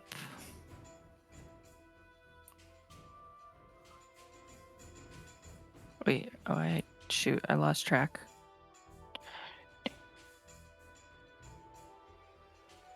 That Yeah, would I think be I 8 think that's spaces. 40, right? That would be 9 spaces there. So you got to come back 1. Or is your speed 40 or 45? 45. Okay, so 9 squares. So right there's good. Cool. Oh, that's what I'm gonna. All right, Sebastian makes his way down the stairs.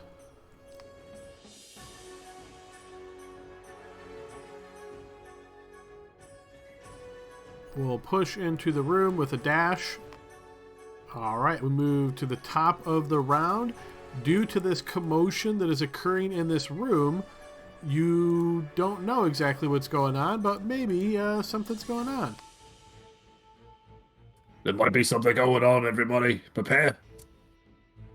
All right, Hugo, your turn. Okay. Hugo will walk up directly over this one and say, has this one been fired yet? Nada. Not yet. And then firebolt. All right, point blank firebolt. Yeah, I don't think there's any real way you could miss. So yes, he is slain. And I say, always make sure. And I will move up here. And I guess that's it for me this turn. All right, before Renaud's turn.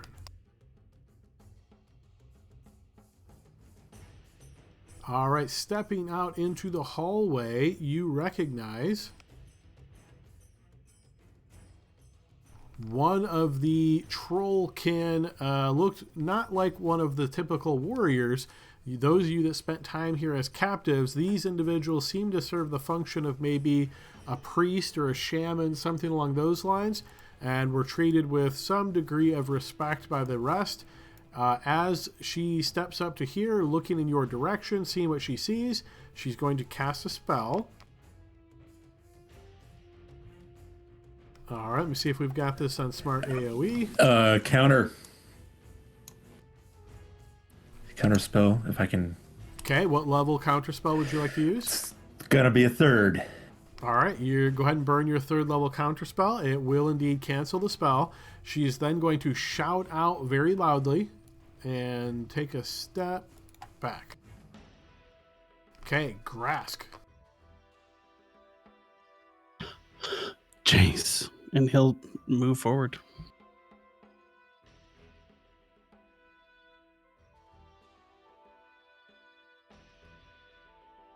There's 25. Did I get skipped? You did, yes, my bad. Let me get you back up there. Sorry. Yeah, I mean, you're in the middle of grass. Go for it. But I just was like, didn't I go before? No, you go ahead, because I'm probably going to be standing in your way. So I'll move. So you did 25, you said, right, Grass? So I think you were here. Yeah, that adds up. Okay, so we'll just reset your movement. Renaud, go ahead. Okay. Sorry about that. No, it's like anytime there's a token on the GM layer and then I reveal them, their token's turns already passed by, so I always forget and I hit it one more time. Yep. No worries. 15. In fact, looks like I'm not going to be doing much this turn anyway. That's my full 30 right there. I'm going to hold a Eldritch Blast for any trollkin or dogs that appear. Okay, then Grask. Can I get any sort of feel for how far-reaching her yell probably was heard down here? Do I think everyone on this floor probably knows? You don't know how big the floor is exactly, but you don't think that would be possible. But, I mean, usually yelling, I would say within 100 feet, depending on other factors, right, is pretty reasonable. Have we not seen pretty much this whole floor? No, I mean, I don't know if you saw all the details, like how all the different spaces and things. You saw the one main room. As far as whether or not that yell would reach the main room, you don't think it would reach all the way to the back like where you guys were held. Okay, gotcha. I'll move here, and then I am going to recklessly attack. And I'll Great Weapon Master this one.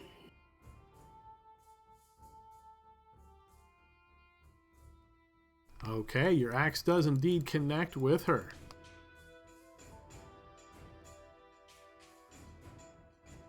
Wounding her.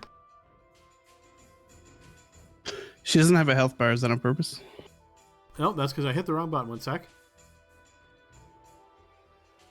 Oh, you can't see her health bar. Okay, there we go. Okay. Just wanted to know how my driving was. Okay, another one.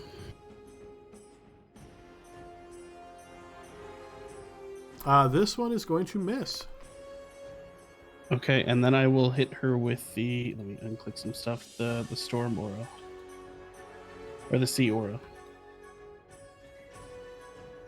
Alright, so against her dex. Yes, that will hit her. Go ahead and throw a d6. Okay, she is wounded. That's me. Okay, Elliot. All right, Elliot still has his expeditious retreat going on. So he's going to make his way here. Yeah, he'll go ahead and wrap around using some of his speed. And let's see. He'll go ahead and he'll do his green flame attack. Okay, so just to clarify, use the bonus action to dash with Expeditious Retreat, right? Oh yeah, that's right. I can't do that, can I? No, you can. I just want to make sure we're tracking the actions. So you yep, move yep. bonus action, and then you're casting a spell, Green Flame Blade. Yep, that's correct. Okay, yeah, go ahead and make your attack. And just to clarify, are you standing here? I guess it doesn't matter, but you know, if you would have been here, this would have been a flank, just FYI. But yes, you do hit. Still trying to get these melee characters down. All right, here we go. Goodness, Okay, another so bad sneak roll. You wound her, and her skin gets burnt as well.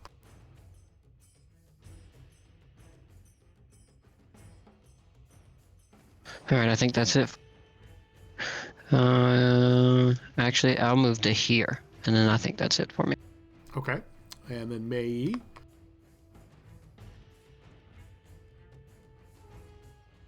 Okay. Gonna see what's going on here.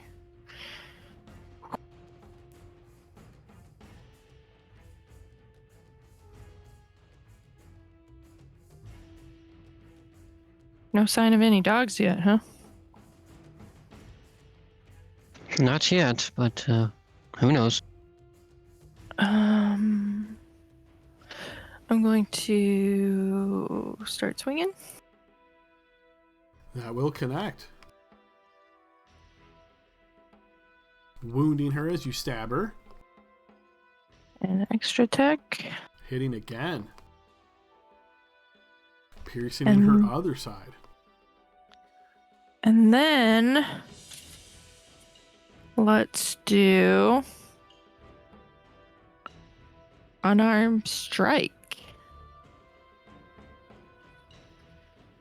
Don't use that enough. That will be a critical hit. Go ahead and roll a bludgeoning crit.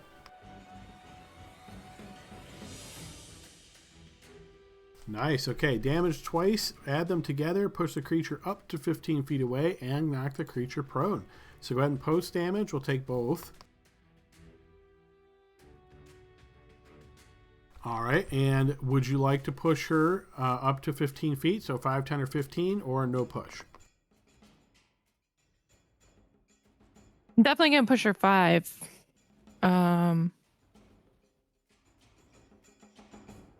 Do my teammates get opportunity attacks in this case or not? No, Force this is movement considered doesn't. Yeah. Yeah. Force movement doesn't give. So if you force a creature to move unwillingly, then it doesn't create opportunity attacks. Then just 5 is fine. Okay. I don't want to get her too close to that door. Okay. Anything else on your turn, maybe?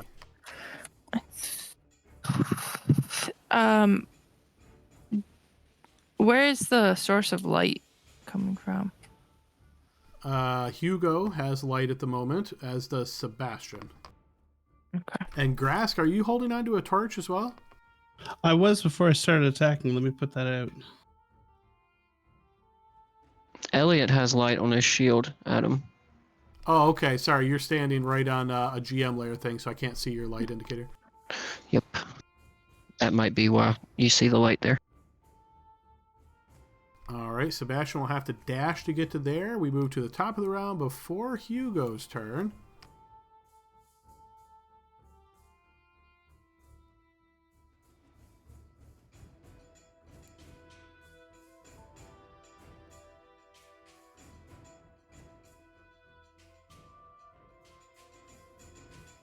Is Sebastian activating his time warp?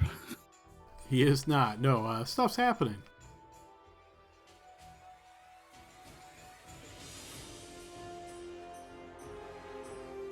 Okay, now it is Hugo's turn. All right.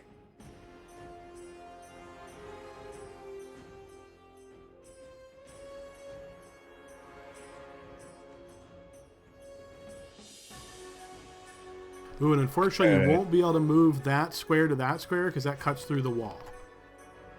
Okay. So it'll be 20 to. Yep, to 20. get there. You got it. Yep. Okay. And then, yeah, move. Oh, same thing. So it'll be 30 to get to here. And then I will do another firebolt. I guess at disadvantage because she's prone, right? Oh, yes. Good call. I forgot to mark that. But yes, the crit did knock her prone.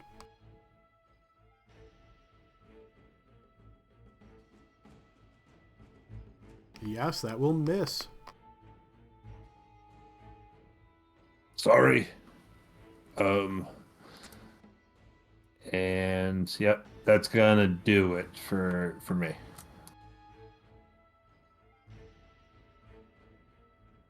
Okay, so while she is on the ground, you're going to notice that she motions with her hands, casting a spell. I'll step on her fingers. You Reaction. miss, unfortunately. And you're going to notice that her body melds into the stone of the ground. Dirty trick. Renaud, your turn. Okay. Like, is she gone? So imagine like she touches the ground and like the ground almost like absorbs her. Her body goes into the stone of the ground, and when you blink your eyes and look again, it's just flat stone ground. It's a cool trick. He's gonna come right here. He's going to say, "Don't forget they came the other way this last time." He'll point towards the north, and then Renaud is going to ready a Eldritch Blast for seeing any more trollkin or dogs. That is, I'm just gonna record my voice saying that, and then for each of these next rounds, I'm just gonna play it back. Okay. Grask. The others must be coming. Shall we leave? I think we can kill more. Depends how many more show up. Let's get into a more favorable position. And Grass is going to move back towards the door.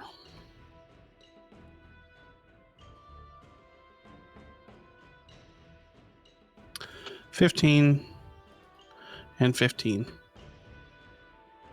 And we should bag these bodies. Okay, before Elliot's turn.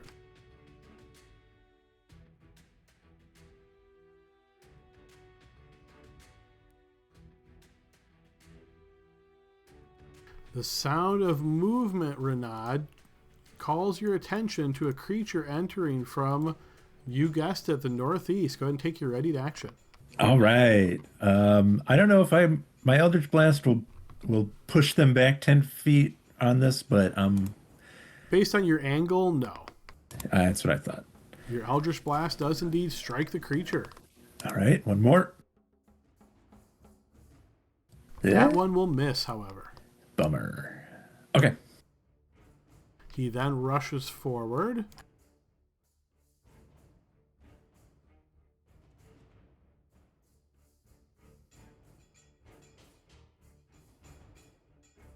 Also coming through the door, Renaud, you notice a friendly Lich Hound. Not really friendly. He's going to move to here. And from here, he is going to give out a terrible howl as he lifts his head into the air and screeches outward.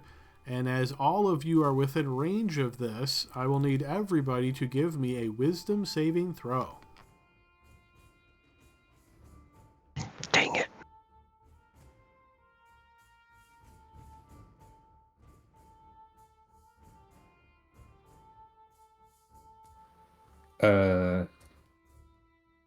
Can I use my inspiration? You can, yes. Says that's just a reroll. Yes.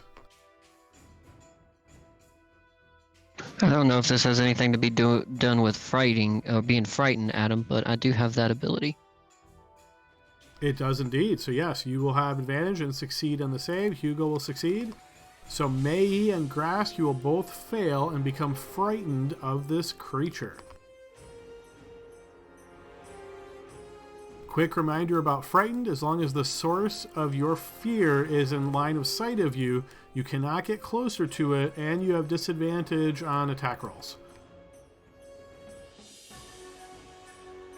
Okay, now we are on Elliot's turn. Alright, Elliot will make his full movement. And sorry, Here. one other real quick technical note. Grask, your rage would have dropped at the end of last turn, right? Yeah, that's true. All right, taking that off. Sorry, Elliot, go ahead. You're fine. Elliot's gonna move to this point here beside the troll, and he is going to take his 2 dagger attacks. That'll connect. I don't think I get sneak attack. No. Your dagger stabs in and wounds him. Alright, another one coming up. That'll also hit. Wounding him a second time. Nice. And Elliot will stay right here. Okay, Mei, you are currently frightened. What would you like to do? So I can't move forward. Correct. You cannot get any closer to the hound, so you cannot move north. Cool.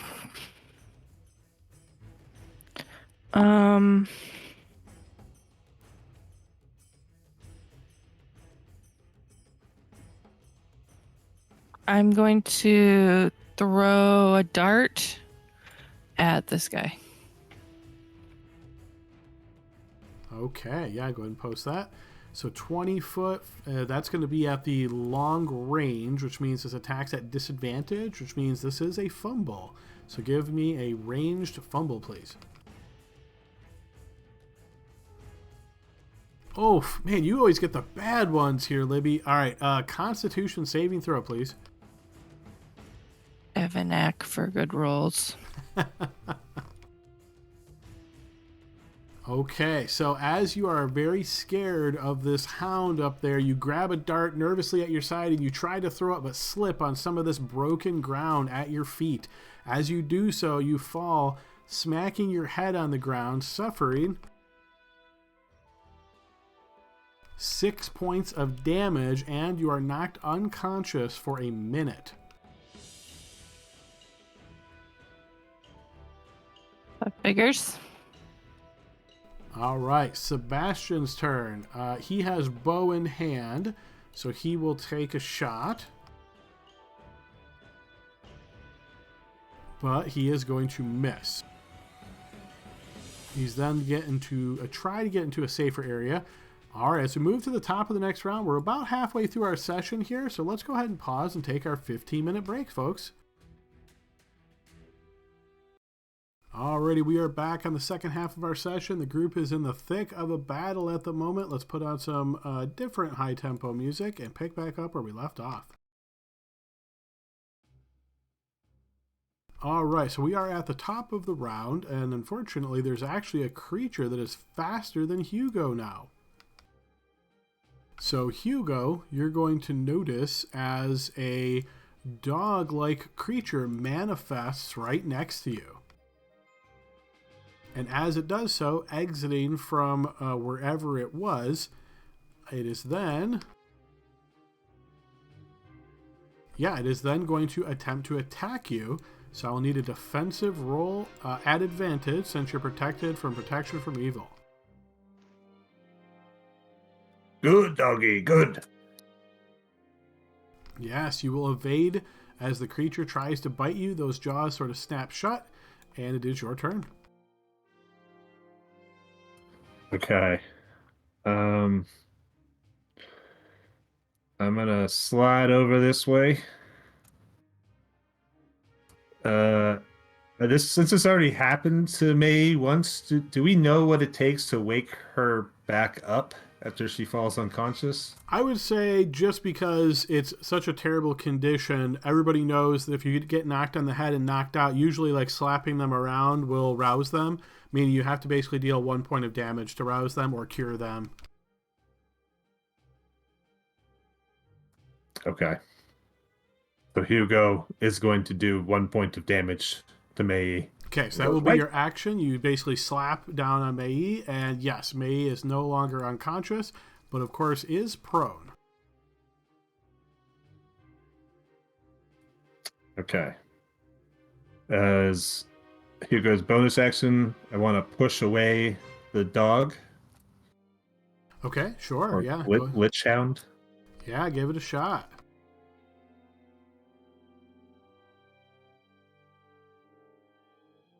I set you on GM. I can set you back here 1 second. Okay, and this is against strength. Yes, this will work as you push the Lich Hound back. And then I guess with the rest of my movement, would it be an action to grapple Mei and pull her? It would be, yes. Okay. I'm not gonna do that then. I'm just gonna move one, I guess. Well, shoot. I don't want the hounds to bite her when she's down. That's bad. Well, whatever. I'm gonna go this one step this way. And that is the end of my turn. All right, before Renaud's turn, Mei and Hugo, you both faintly hear the sound of spell casting occur. Okay. Does it sound like it's coming from the point in the floor where that lady melted down into? It does indeed.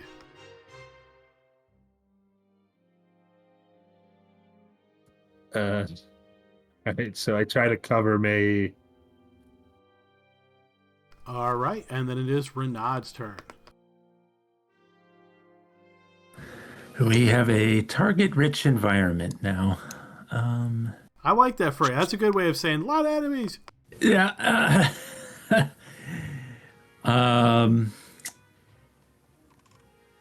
Did Elliot manage to actually hit this guy with his green flame blade, or did he miss? He attacked with his daggers. Okay. Boy.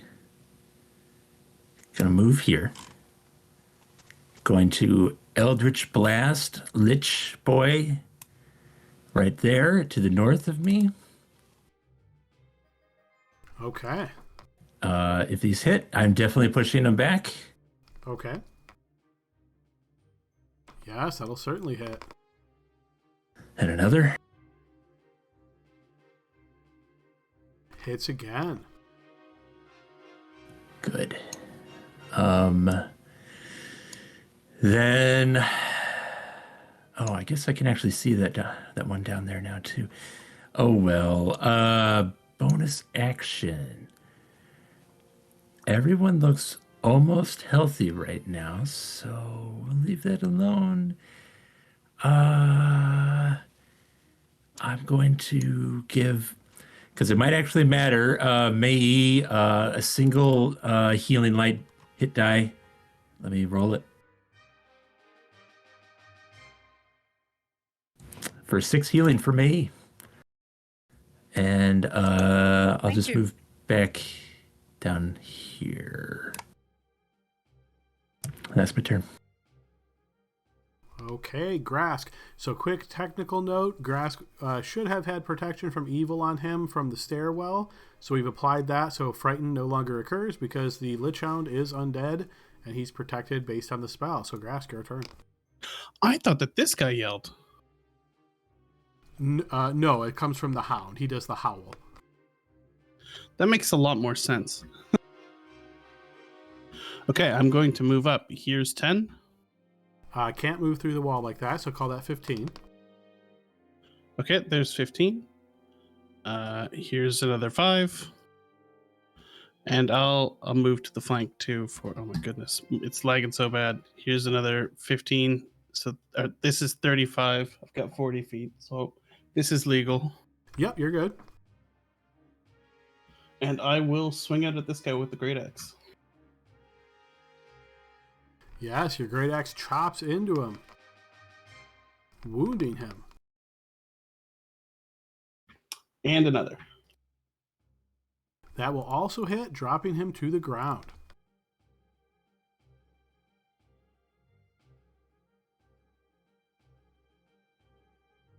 I've got 5 more feet, so I will move here. And end my turn.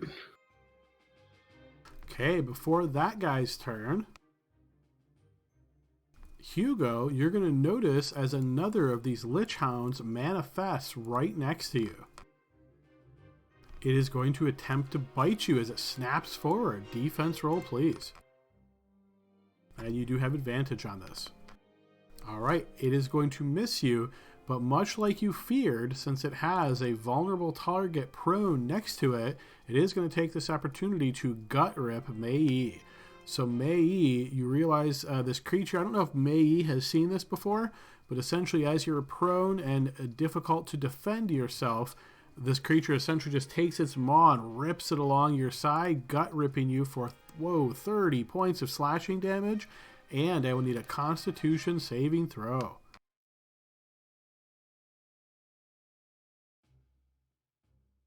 All right, so as you fail this Constitution saving throw, you find yourself incapacitated.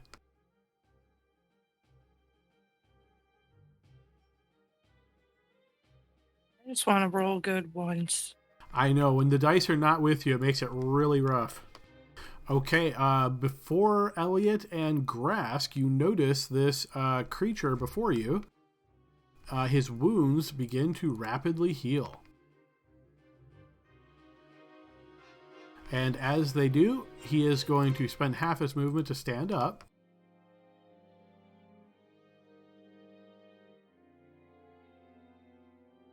And then he is going to use his action to disengage and move back here. We need flame. I got it. This one's turn. He's going to run down to here, and he is going to attempt to bite Elliot. Elliot, defense roll, please. Maybe I don't got it, Grask. You manage to evade the Hound's jaws as we move to your turn, Elliot. Okie dokie. Yeah, Elliot's gonna go for it. So he's going to get out of this creature's engagement. All right, opportunity attack as it tries to bite you. Go ahead and give me a defense roll. Yes, once again, you evade the strike. Cool, and he is going to, what was that? 5, 10, 15, 20, 25, 30. And he is going to, as he's running, he'll light his dagger with the green flame attack, and he'll try to kind of slide by and take him out. And you do indeed, as the blade plunges into the creature, dealing fire damage to him and slaying him. Perfect. All right, and technically, can I move back to here and then use my extra attack? Is that legal? No, because Green Flame Blade is casting a spell, and extra attack does not work when you cast a spell. Fair enough. So let me retcon my movement there. So that was 5, 10, 15, 20, 25, 30, and then I still got 30. So he's actually going to make his way Isn't Down. that an Eldritch Knight thing that they can attack with cantrips or something? Yeah, but that's a 6th level ability, and I took a level in Rogue instead. But yes, you're correct. No, it's a 7th level because 6 is ability score. But yes, and that's everything, Adam. Okay, so it is then Mei's turn. So Mei, you are still frightened of the creature to your north, and you're prone, and you're incapacitated. You're in a whole bad shape here. So incapacitated, let me just double check. I know it's not good news. Okay, creature can't take actions or reactions. So you can still move, but you can't take actions or reactions. It is your turn. What would you like to do? Can I stand up? You can, yep. So you spend half your movement to stand. You're no longer prone.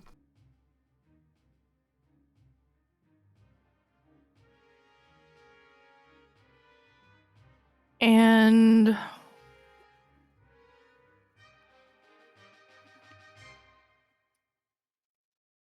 is a bonus action an action? It is, yes. I'm not sure if I'm going to survive another bite. And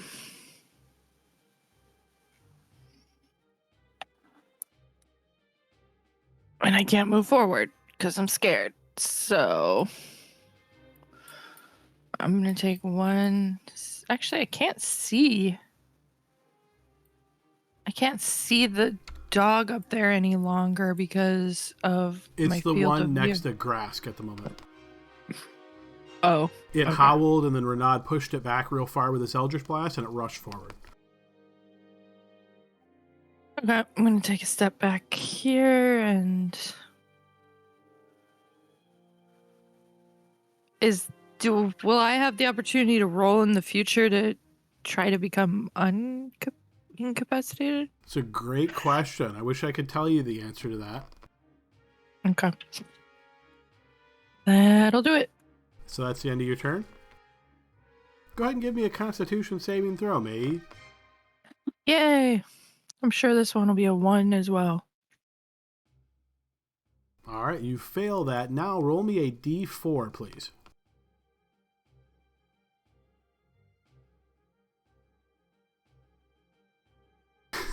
You are having the worst luck I've seen in a very long time. Okay, so now that you've experienced this, I'll just tell you 1d4 is the number of rounds that you're incapacitated. You rolled max on that, and of course you rolled really bad on your save. So you just spent 1 round incapped. You have 3 more rounds of incapped, but you do get a new save at the end of each turn.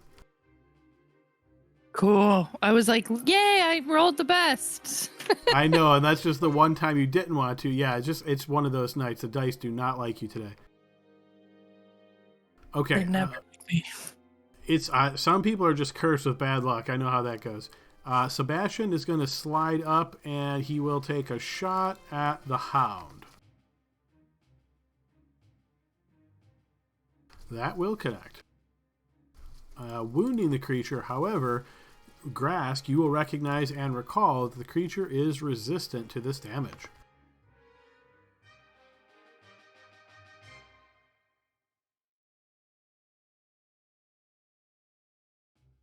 All right, now we move to the top of the round, and this creature, yeah, unfortunately, Mei, as you've just made yourself a more attractive target here. You're the only one it can really get to. I think it's going to actually pass by you like this. All right, it's actually going to attack Hugo instead. So Hugo, defense roll, please. And once again, this is at advantage. Nice. Yeah, go ahead and roll a melee fumble, please. All right, end your turn and move to the bottom of the initiative at the start of the next round. Okay, so his turn ends immediately. He can't do anything special. Your turn, Hugo. Okay.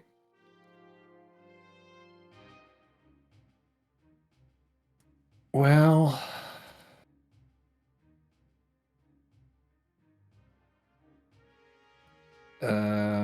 I am going to cast Thunder Wave. Nice. I believe we do have that one on Smart AoE.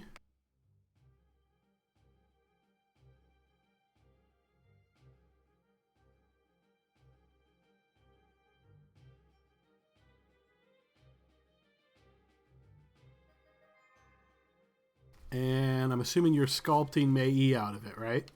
Yes, I'm gonna sculpt Mei out of it. Cast Thunder Wave. So temporary, I'll just move her out of there so the script doesn't affect her. Okay, they both fail, suffer damage, and get pushed back 10 feet. So boom, boom. Now Mei was here, so this one, I'll say your choice because she's not really big. Do you want to have the Thunder Wave push the Hound over Mei's head or keep it there? I'd rather push it past her if it's not, as long as it's not going to hurt her. No, she kind of ducks barely as she sees it coming, and it just slams over her head, landing on its feet though. Okay. As my bonus action, I'm going to telekinetically pull her once closer. Okay, Mei, I assume you don't resist that, right? Okay. I'm gonna action surge. So let me just spend that.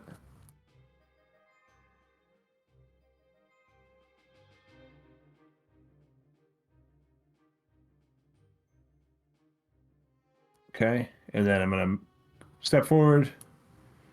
I guess I'll just go to here. And I'm going to do another Thunder Wave. Okay.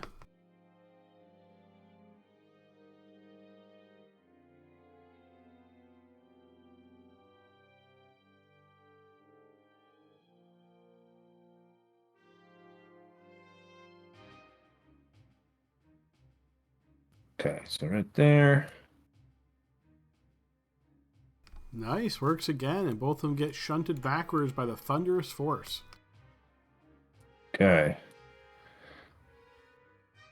And I'm going to move back up this way and just sort of beckon for Mei to run as fast as she can. You notice she's looking very scared, shaking her little hedgehog knees as you say this. Oh, God, we got to kill the other one. Snap out of the fear. That's the end of his turn. All right, once again, Mei, you are going to hear the sound of spell casting from underneath a stone.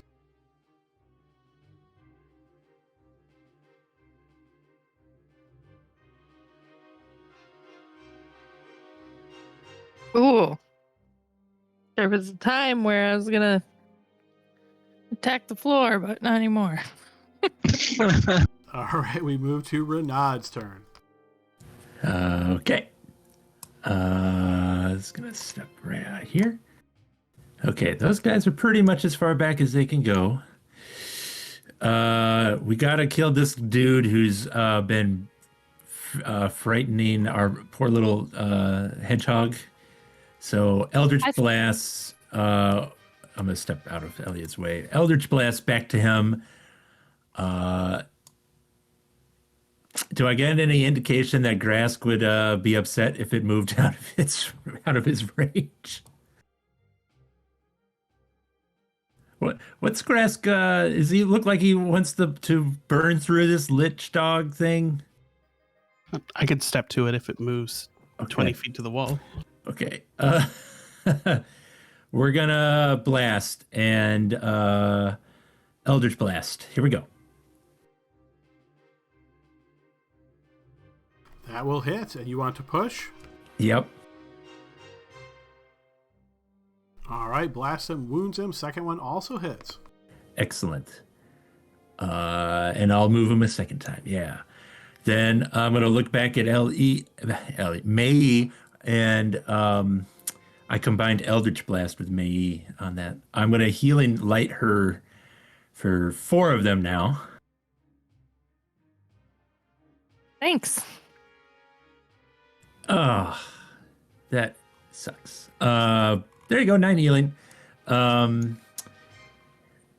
Yeah, that will be Renaud's turn. All right, we move to Grask. Get me up, then we should leave. I will step forward and attack this thing. Let me click some boxes. I'm going to rage. I'll do the same aura as before, the lightning one. So click that. He will save against that, so half damage. Ignore the Great Weapon Master thing that I just clicked on. Yeah, no worries. And then I'm going to recklessly attack it with all those things clicked on. I think I clicked on Bless too. Let me unclick that. You said recklessly attack, so I'll count that as a 12. That will miss. And the second one. That one will connect, at which point you realize your silvered weapon is fully effective.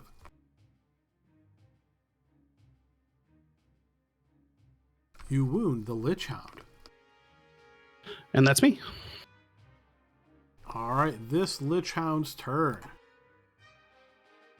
He is going to race right back up to you, Hugo, and try to bite you. Another defensive roll, please. Once again, you manage to evade his attack, and you notice as he misses you, the green eyes turn looking towards Mei as he flashes away, and you don't see him any longer. I think he likes you. This one is going to attack you, Grask. Defense roll at advantage. Advantage for him, right? Or actually straight up, because you got PFE, and then he's, you recklessly. So it's a straight up that will hit. Okay. We're both thinking of the good thing for the other person. Yes, that's right. All right, so 8 piercing damage. I think you said you raged again, right? But we didn't put that. Let me get that token on you. Okay, so we'll cut that down to 4, but then I will need a strength saving throw. Yes, you certainly succeed that and are not pulled to the ground, at which point in time you'll notice he also vanishes from your vision, and we move to Elliot.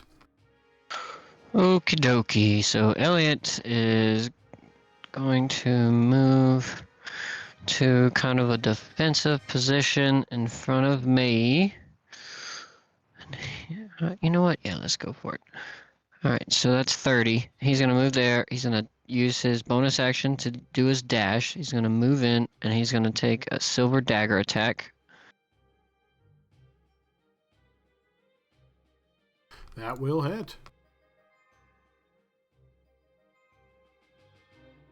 And then, before using his next attack, can he move and then use his second attack, replace it with a shove, and push Mei out? He can, but when he steps away from this creature, it is going to take an opportunity attack. Okay, perfect. I'm going to make a defense roll. All right, nice. Go ahead and make a fumble melee. Whoa, okay. Here's a really good one for you guys. I'll even have you roll the save. So you roll, you want high is good for you, and I'm doing the inverse is what his save is. Am I doing spell effect or D20? D20, since this is a flat save. Okay, so the inverse of that is an 11, and then I add his modifiers to that. He is going to succeed on that save. So he won't suffer that or he will take half damage, but he remains conscious. So he will fall prone. There's 2d6 for you. Wow. All right, and taking half of that. The worst possible way that fumble could have gone. But we'll take it. That's like I say, sometimes the dice are just not with you. It's okay. And then I'm going to shove Mei back. Is it 10? It's 5. 10, right? Nope, it's 5. 5. Okay. Mei, I assume you don't resist that? Correct. All right, you're pushed back 5. Just right there. Cool. And then, I will... You see Elliot looks on the defensive and says, might be a good time for a little harmony? And question mark. Okay, now Mei, it's your turn. You're still incapacitated, but the source of your fear is not visible to you at the moment, so your movement is unhindered. So you can't take actions or reactions because you're incapacitated, but you can move freely. Awesome. I'm going to run for my life.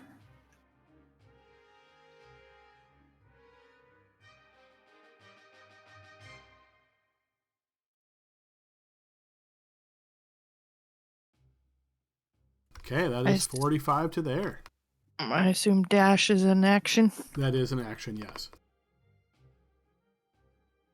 Okay, Sebastian's turn. He will step to here. Fire over Elliot's little head there. Connecting on the Lich Hound. And wounding it.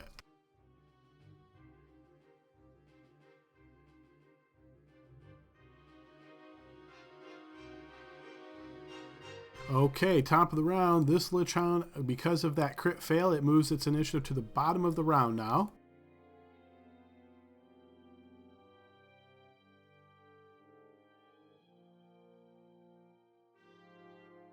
Okay. And it becomes Hugo's turn. All right. So Hugo is going to firebolt at it. Okay.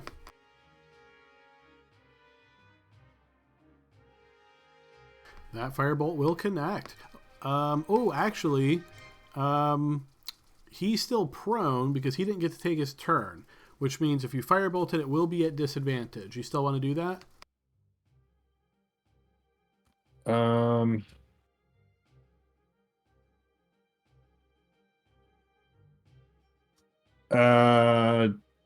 Yeah, I mean, I guess so.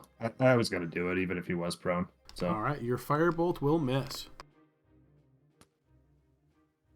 all right, and Hugo will begin exiting the building.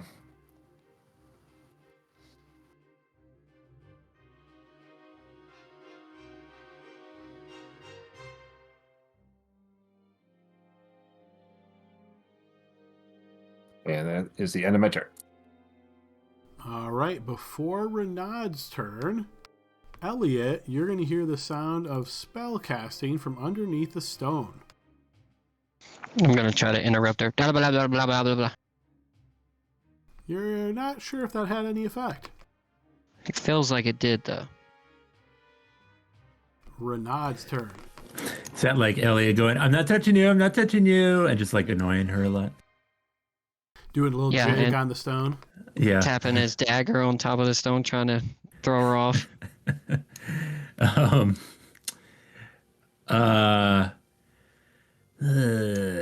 Okay. Let's I'm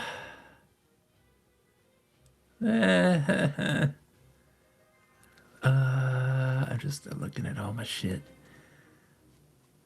Okay, just gonna keep it simple for now. Eldritch Blast to the dog that we can see. That it's prone, isn't it? So let's actually do a Starburst to them, which is my favorite candy. All Let right. me. Spell effect roll. Oop, wrong one. Defensive roll. Yes, that is indeed going to affect the creature. So it's 9 radiant damage. Was there any rider on this? I don't believe so. Okay, yeah, it just hits charisma. All right. And Renaud will say, yes, it is time to Armany out of here. He'll, I guess I'll start moving over here.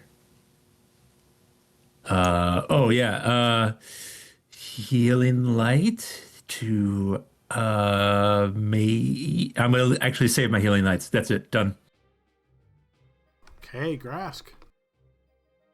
Bring the bodies. Don't let them know.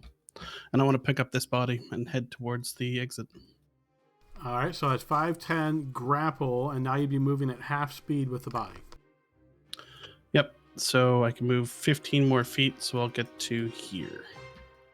Okay, Grapple's my action, so I don't think I can dash, right? correct.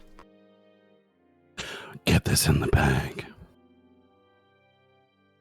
Okay, before Elliot's turn, Elliot, you're going to notice as one of these dogs manifests right behind you. And as it does so, it's going to attempt to bite you. I will need a defensive roll.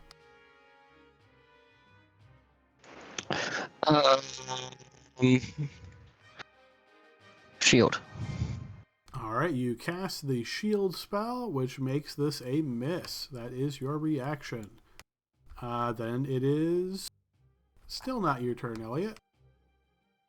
It is the other dog's turn. So that dog is going to move, and it is then going to attack Grask. Grask, as you're holding on to a body and your axe, you notice that the creature appears and tries to bite you. Defense roll at advantage. Yes, the Lich Hound will not be able to connect with you, and we move to Elliot's turn. All right, Elliot is kind of like how you like stalk around like a wild animal when you're about to get in hand-to-hand combat with it. He's going to take a stab out with his dagger once he gets to here. That will miss. And then he's going to kind of use his shield and try to shove the creature back. I thought you were using 2 daggers. No, I got a shield and dagger. Just 1 dagger, but I have 2 attacks as a... Oh, gotcha. You were using extra attack with a single dagger. Okay, so Yep. so you're trying to do the shove action and push it backwards. I am indeed. Okay, yeah, go ahead and give me an athletics check, and it can resist you with strength or athletics, so obviously it's going to have a static value based on the better of those 2. Dang it. Unfortunately, you're unable to shove the Lich Hound backwards. All right. Well, he is going to move anyways. I know that probably will occur an attack of opportunity. It will indeed, yes. You managed to evade it, though. 20, 25, 30. And then he gets to... He's got Expeditious Retreat. But he doesn't want them swarming his friends. So I think what he'll do is just move to, like... He'll step over the body to here. Okay, Mei Yi's turn.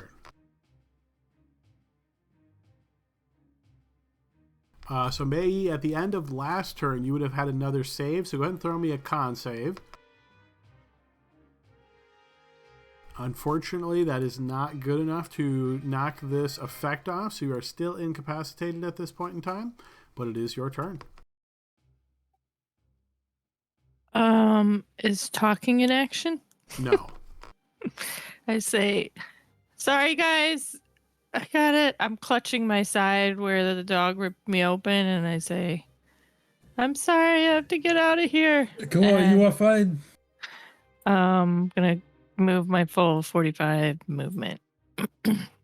Okay, and because you're now trying to move up these stairs fairly quickly, I will need a dexterity saving throw. Oh, here we go. That is exactly what you needed to save, so you're okay. Oh my god. I rolled a 3. You did. All right, Sebastian's turn. He will take a quick shot at the hound. Connecting. And wounding it. And then he is going to back up and slowly start making his way up the stairs. This one's turn. He's going to race out to here. And then he can still get next to Elliot. So he's going to rush up to Elliot. Oh, actually, I'm sorry. He had to stand up from prone. So he will have half of his speed. So he will only get to there. Nice. And then he will dash next to Not Elliot. nice. All right, top of the round, Hugo. Okay. Hugo is going to... Is there any way for me to push, to try to push the hound that's right next to Elliot? You would have to get in somewhere like here-ish at minimum. Typically, it has to be straight on, but if you were like here, I would say that's good enough to push him this way. And that might just be too far. Instead, I'm going to push away...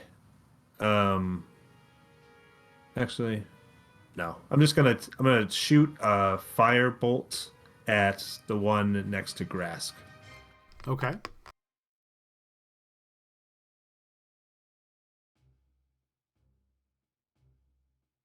Yes, that will certainly connect. Big firebolt smacks into the creature, wounding it badly. And now I'm not going to push it away because hopefully grass can maybe kill that thing. And I'm going to say, all right, buddy. Move over here and start climbing the stairs.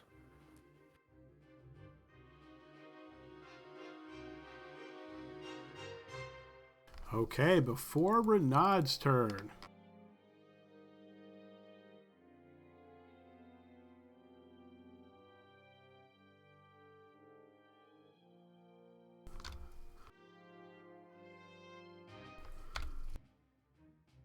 Just checking vision so nobody can see this.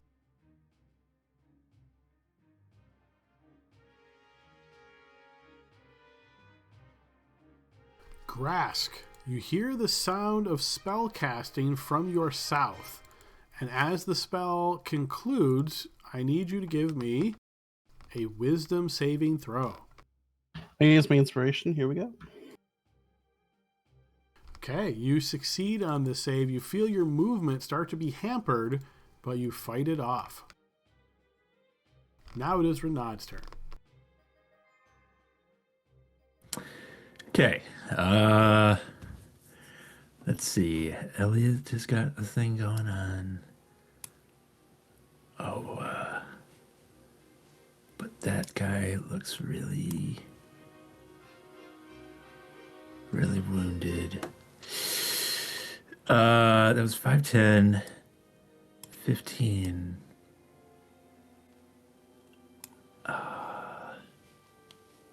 Man. Sorry, guys. I'm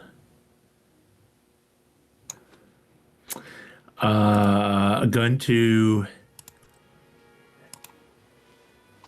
Eldritch Blast the one by Grask. If I can. Am I going to clip that wall and not be able to hit him, Adam? I would definitely give him some cover. Let me just move my movement back a step. Does that fix the cover issue? Or is it still gonna? I would still give him some cover. That's fine. Let's do it. Eldritch Blast. That'll hit. I'm not moving him back. That'll hit as well. Push it. I'm pushing it. Okay.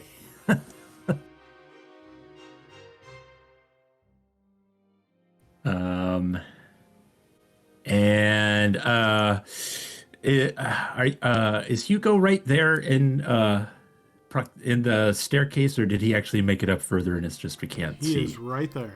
Okay. I'll chill here for the moment.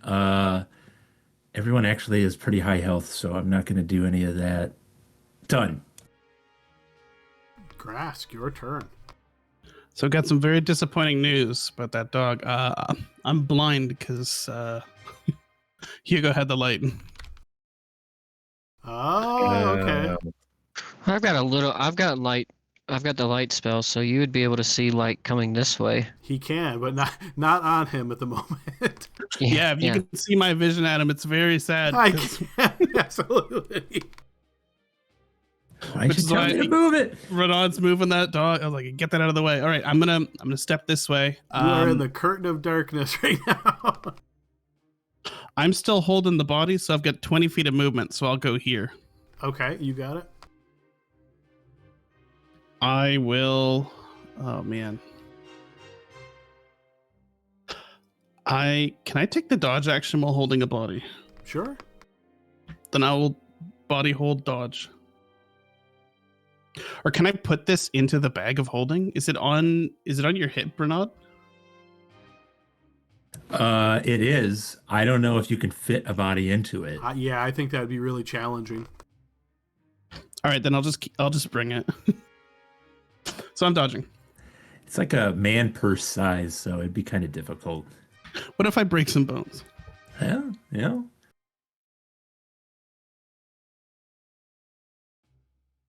All right, this one is going to get to here, and Elliot is going to attack you on the flank. Good oak. You manage to evade from both sides. This one here is going to rush back up to you here, Grask. It's going to attempt to bite you. Defense at advantage. It will manage to bite you for 9 damage and a strength save. Okay, you succeed on that, and then you're going to notice it fades away. Elliot, your turn. Okie dokie. Well, I don't really like this position too much. There's not much I can do really about moving without incurring an attack of opportunity. So Elliot looks over his shoulders and sees the staircase is kind of clogged, so he turns around and readies himself to do like a little final stand down before retreating as well. So he is going to attack this one with his dagger. That will hit.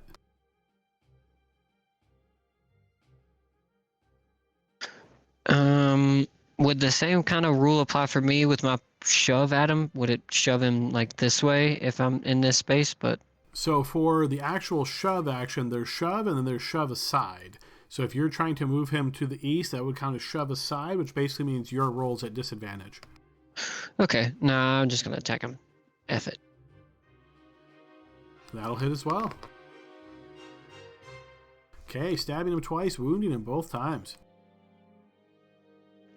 Guys, can we get out of here? May-E, so May-E, you should have had a save at the end of your last turn. Another con save, please.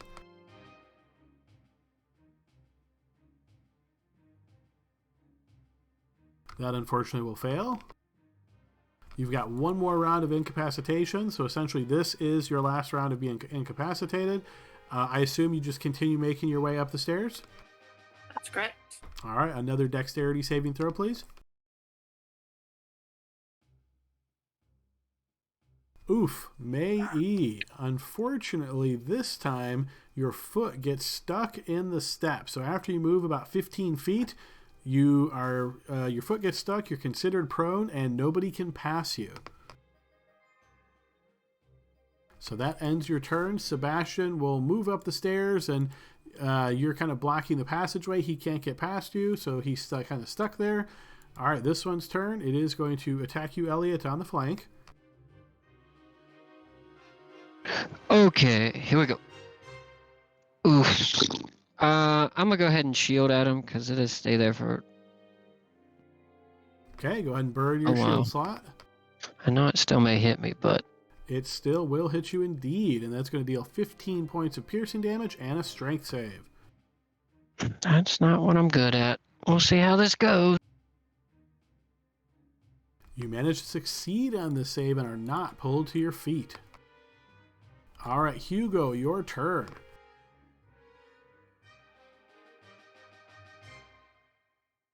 All right. Like, Elliot, run! And I'm going to, Hugo will try to push the dog directly in front of him, one space further away. Okay.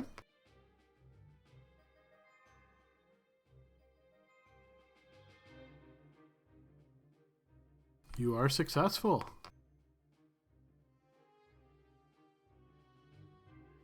And then I guess I will rush up.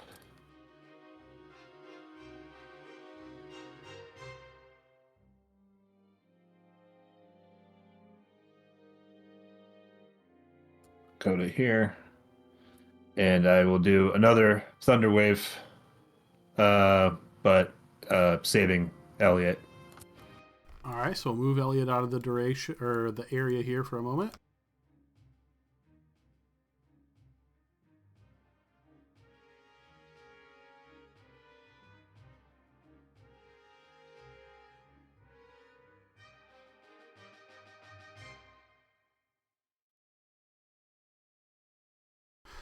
right, you push this one back, and both are wounded. The second one only half.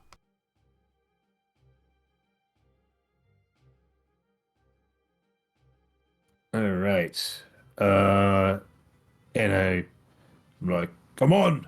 You might have to run past them, but come on, we're all going up the stairs.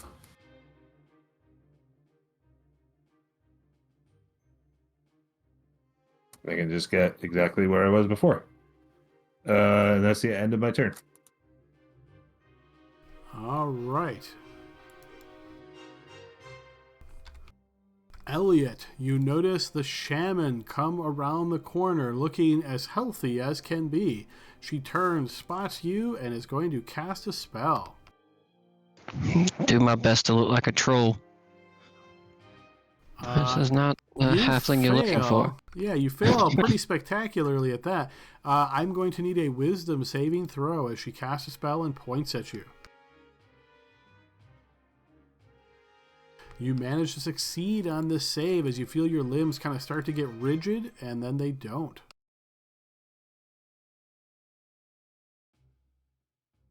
Okay, Renaud. Eldritch Blast to the wounded one, the more wounded one right over here.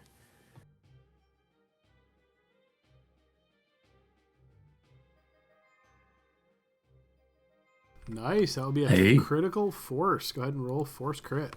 Oh man, I never see these. Hold on, let's see. There's some interesting effects on that chart. All right, so that's not a great one, but we will take max damage, so I'll apply that. I mean, really, that is a good one because I rolled a 1 on that and only a 4 on the second dice. So, I mean, true, in this case, that's actually better than a crit. In reality. Yeah. What'd you say, Volt? Is that max damage on one dice, or is that Yes. like 20 plus 4? Okay. Now another. Yes, that will also hit. And then I'm going to bonus action healing light Elliot. And since I can find it on here, I'll yell that, Carl, hurry! With your 2 healing, and then I'm going to use all of my movement going however far I can before I hit this pile up right there. They're actually farther up, but you can keep yourself there. How much movement did you have? I have 30 total, and I was... where was I? Right here in front of? Yeah, I was right there. Yeah. So 20 more. Yep. Okay, got it. And that's my turn. Okay, Grask. Okay, seeing that one of the dogs has been weakened, he's going to let the body hit the floor Okay. and move up to it. And then I'm going to recklessly attack it with Great Weapon Master.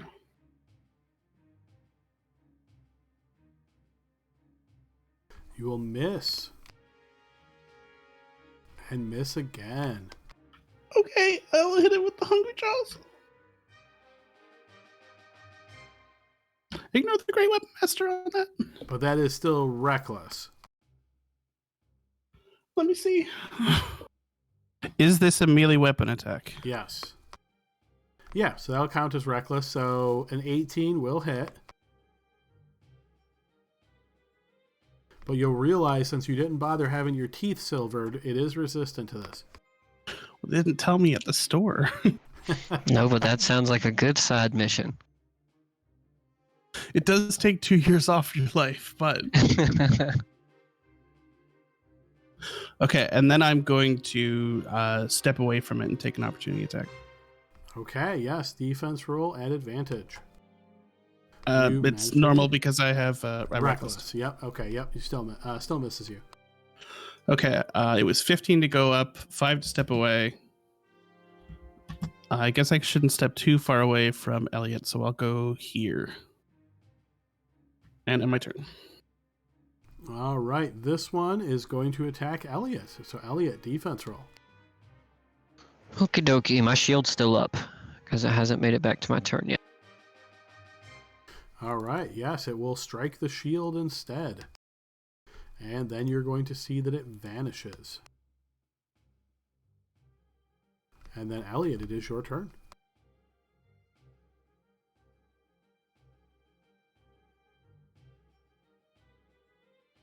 Sorry, guys. My wife was asking me about dinner there. All right. Elliot also sees blood in the water. And he's going to do his best Angry Jaws attack and try to bite him. No, he's not. I'm just kidding. He's going to do a Silver Dagger attack. Halfling bite. All right, let's see it. Yeah, that'll hit. He has bad strength, so I don't think it would do that well. Wounding the creature. All right, I'll take another stab. Yes, that'll hit as well. Wounding the creature again. Okay, I just want to point out that for 4 attacks in a row, I have rolled max damage on my dagger. I checked it after like the third one. I was like, that must be the wrong formula, but no, it was right. I was about to say, Adam, do you want to check that? All right, here we go. So he's near death. I don't have my action surge, but I do want to get out of this spellcaster's field of view, so I am going to risk a move here. Okay. Yep. So your shield is not on you at the moment. Opportunity attack against you. Defense roll. I'm sorry, I didn't mean to click that. All right. You managed to evade the bite. Nice. Okay, so that's 5, 10. Yeah, I can't get too far because Hugo is right there at the door, right? Hugo, you are where you are. You haven't ascended, correct? Yep, he is there. Renaud's not where he is, but Hugo is. Alrighty. Well, Elliot is going to move there because he remembers the order as Grask is last. So he's not going to leave his bud behind, and he's going to stay in order. So that's where he is. And Mei, you dislodge your foot from the stairs. It counts as spending half your movement, and then I assume you're trying to continue ascending. Yep. Okay, you're no longer incapacitated, so you can move and dash if you wish. So give me a dex saving throw again as you continue moving up. That succeeds, and would you like to dash? And that would get you all the way out. Yes, please. Okay, so you dash, you're back on the surface now, you climb up that hatch, you're outside breathing the free air. Sebastian is going to move and dash behind you. Maybe. Yes, he will. All right, this one's turn. He is going to move up to Elliot and try to bite Elliot. Elliot, defense roll, please.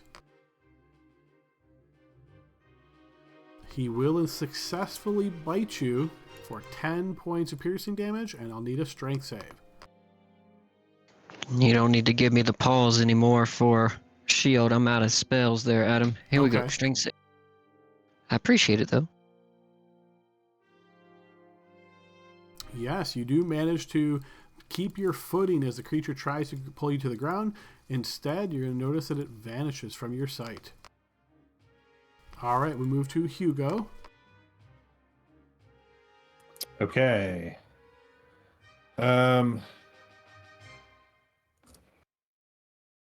Go, Hugo. While we can. Should I web it? No, just go. We might need that spell slot if they chase us all the way out. Okay, so Hugo will start running up. Okay, dexterity saving throw.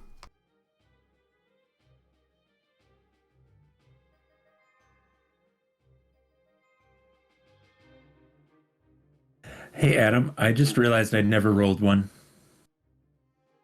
Yeah, you're not that far up there yet, right? Okay. Yeah, I think you've only moved a little bit. Okay. Yeah, I've got you at Theater of Mind, I got you about 20 feet up the stairs. Okay.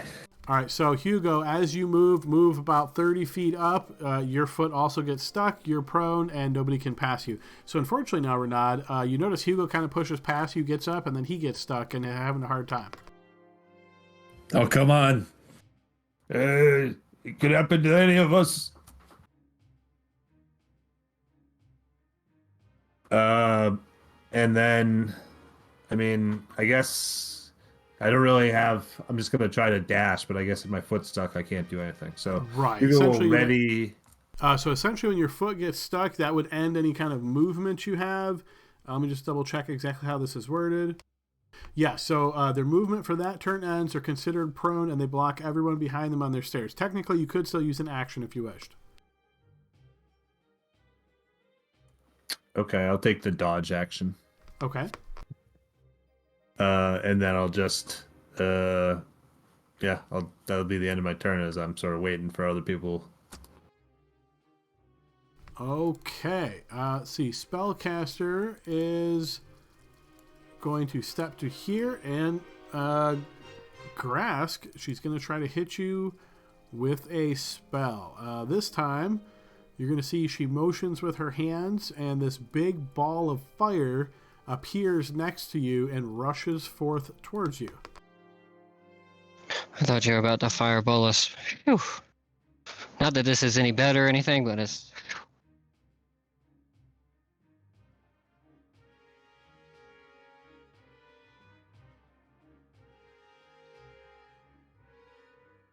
All right, Grass. So as this ball of fire rushes forth, I will need a dexterity saving throw. Got danger sense. And that's against spells, right? I'm going to read it too. Yeah, okay. Traps and spells. All right, so the flaming sphere launches forth, trying to smash into you. You manage to evade most of it, but still get struck for half damage. That will be 5 points of fire damage to you, Grask.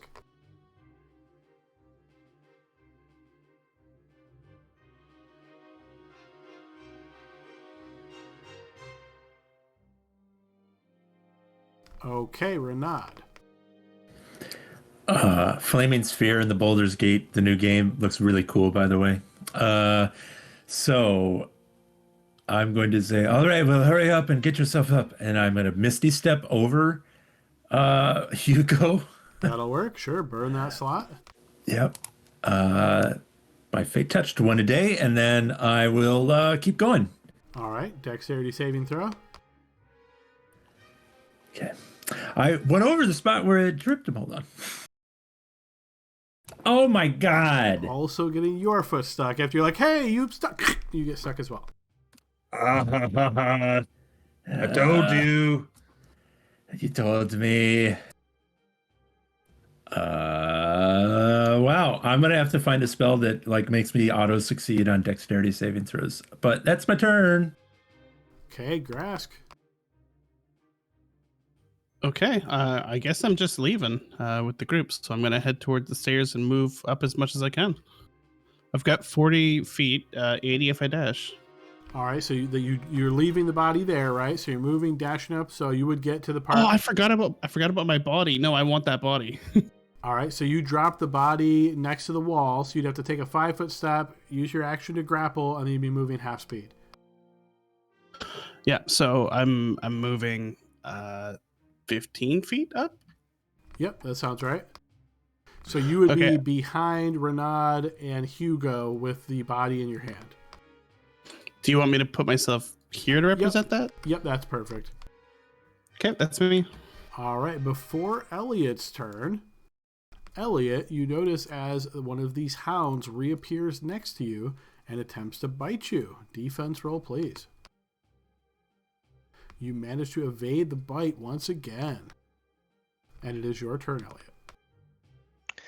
Okay, Grask is what, 15 feet ahead of me? Up the stairs? He's about 15 feet up. Okay, so seeing that flaming sphere, I'm going to, let's see. He'll drop the dagger in his hand and he'll procure his flask of oil. Is that like hanging on your belt or is that in your backpack? It is on my belt. I added it last time instead of having the healer's potion. Okay, so you drop the dagger for free. You interact with object to pull the flask from your belt. And I'm going to smash it at my feet, covering that space as I retreat back one. And this is a flask of oil, you said? Yep, that Okay. one we got from, I almost called him Armony, but it was Ambrosi. Okay. All I right. think So it's just a standard PHB flask, oil flask. all right, sounds good. So yes, that square will be covered in oil. Okay, and then I know based on the map here, I'll cover Grask if I move there, but I would like to move, even though it may incur an attack of opportunity, to get as close to behind Grask as I can. So as you step into the stairwell, he wouldn't provoke there, and then as you move away, it's through a wall, so he won't get one there. Okay, so then I'll be, I guess, just right behind Grask in the order up the stairs. Okay. And he'll say over his shoulder, I poured some oil down. Maybe that fire will stop anything coming after us, but those ghost dogs are still on our ass. All right. So Mei is out. Sebastian continues running. For the sake of time, I'm going to say you guys slowly but surely make your way up the stairs and out. Once you're a little bit in the stairway, it doesn't seem as though the dog, because it seems like only one of them was still attacking you. The others you guys had injured significantly, and the impression you got is that they drew away. So the one eventually does not follow you up the stairs. You don't know if that's always going to be the case, or it's just that he doesn't want to go by himself. But you guys do manage to get out through the stairway and out back into the open air.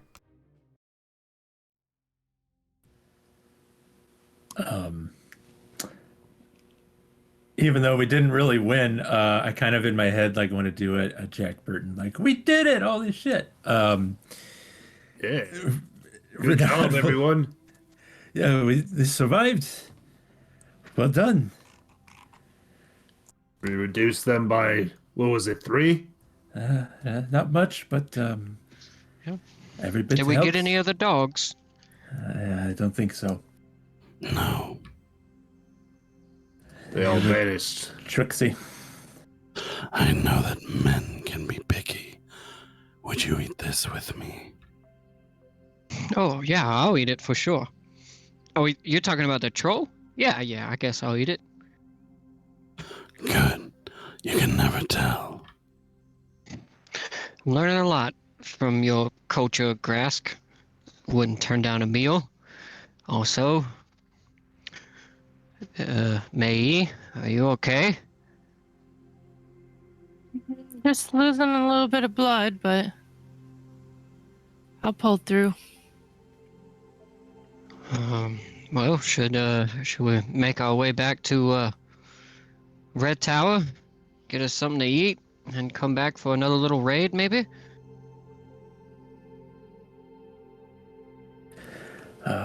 We can, if we want to come back today, I would suggest we just go to the a nearby secluded area. I think it is probably a while. If it would be a long trek coming there and back.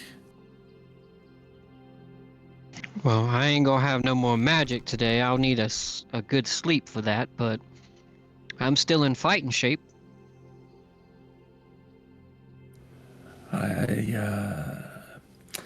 Most of my things can come back quickly. I don't know if they are going to be still excited and ready for a fight down there, or what the deal will be.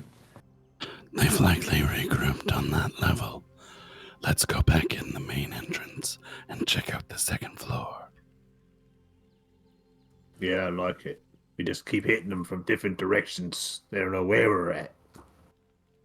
Well, before we do that, should we, slip over in the woods here and catch our breath, let everybody stop their bleeding, and then make our way around?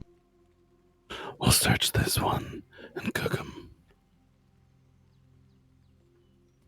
Yeah. I'm not gonna eat any of that trolly fella. Why? I'm just not super hungry right now, Grass. You can have my share. It's fine. More for the rest of us. I'm not hungry as well, but I hope it tastes good for you, Grask. Is there anything interesting on him? I haven't looked yet. So he obviously was fighting with a spear. I imagine that would be on the ground. You will see that there is a bow strapped to his back. It looks like he hadn't used that at this point. Quiver of arrows on his back as well. And you can see on his side he has 3 daggers that are sort of like in the shape of horns, like animal horns. I'll take those arrows, throw them right in my quiver. Anyone can take what they like, put the rest in the bag. Any armor, Adam? I mean, I know in the picture there they look near nude, but They're actually wearing hide armor, believe it or not. But yeah, if you're interested in hide armor. Longbow. Okay, hide armor, longbow, 3 daggers. Yes, 3 horn daggers. I'll take a dagger. Unless those have been claimed. Nope. I'll just. Do you want all of them? I got 2 daggers, a warhammer, a flail, and a bow. I think I'm okay on the weapons for now. I'll take And then- all 3 unless somebody wants one. Take them. And how many rations do you think this is, Adam? No, I won't make you answer that. I was going to say a lot, but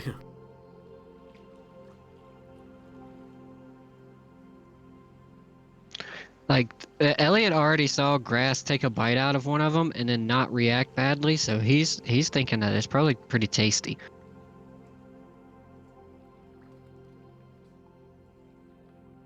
And I think they should have 2 daggers in the bag too. Me took them.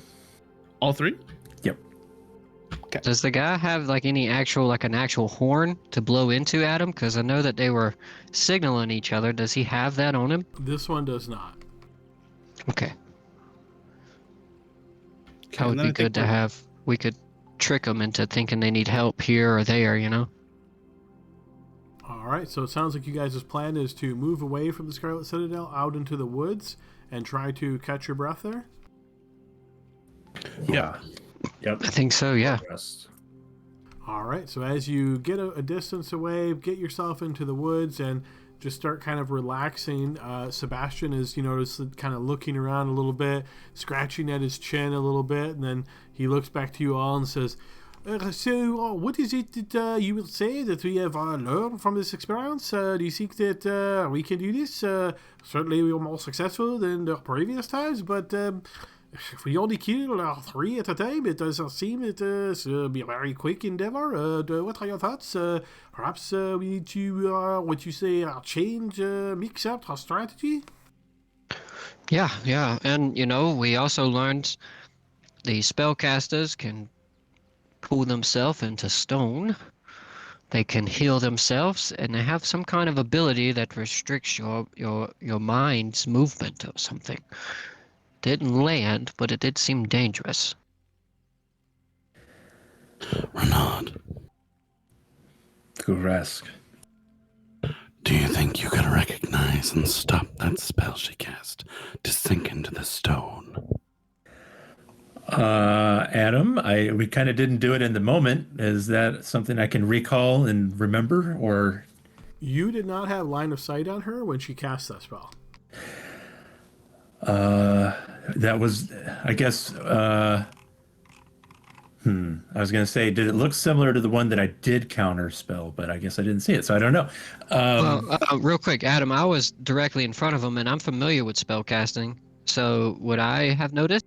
Could I try to What break it to exactly him? is your question? Is whether or not I mean, essentially every spell can be affected by counterspell, right? So is that what you're asking? Is would counterspell work on it?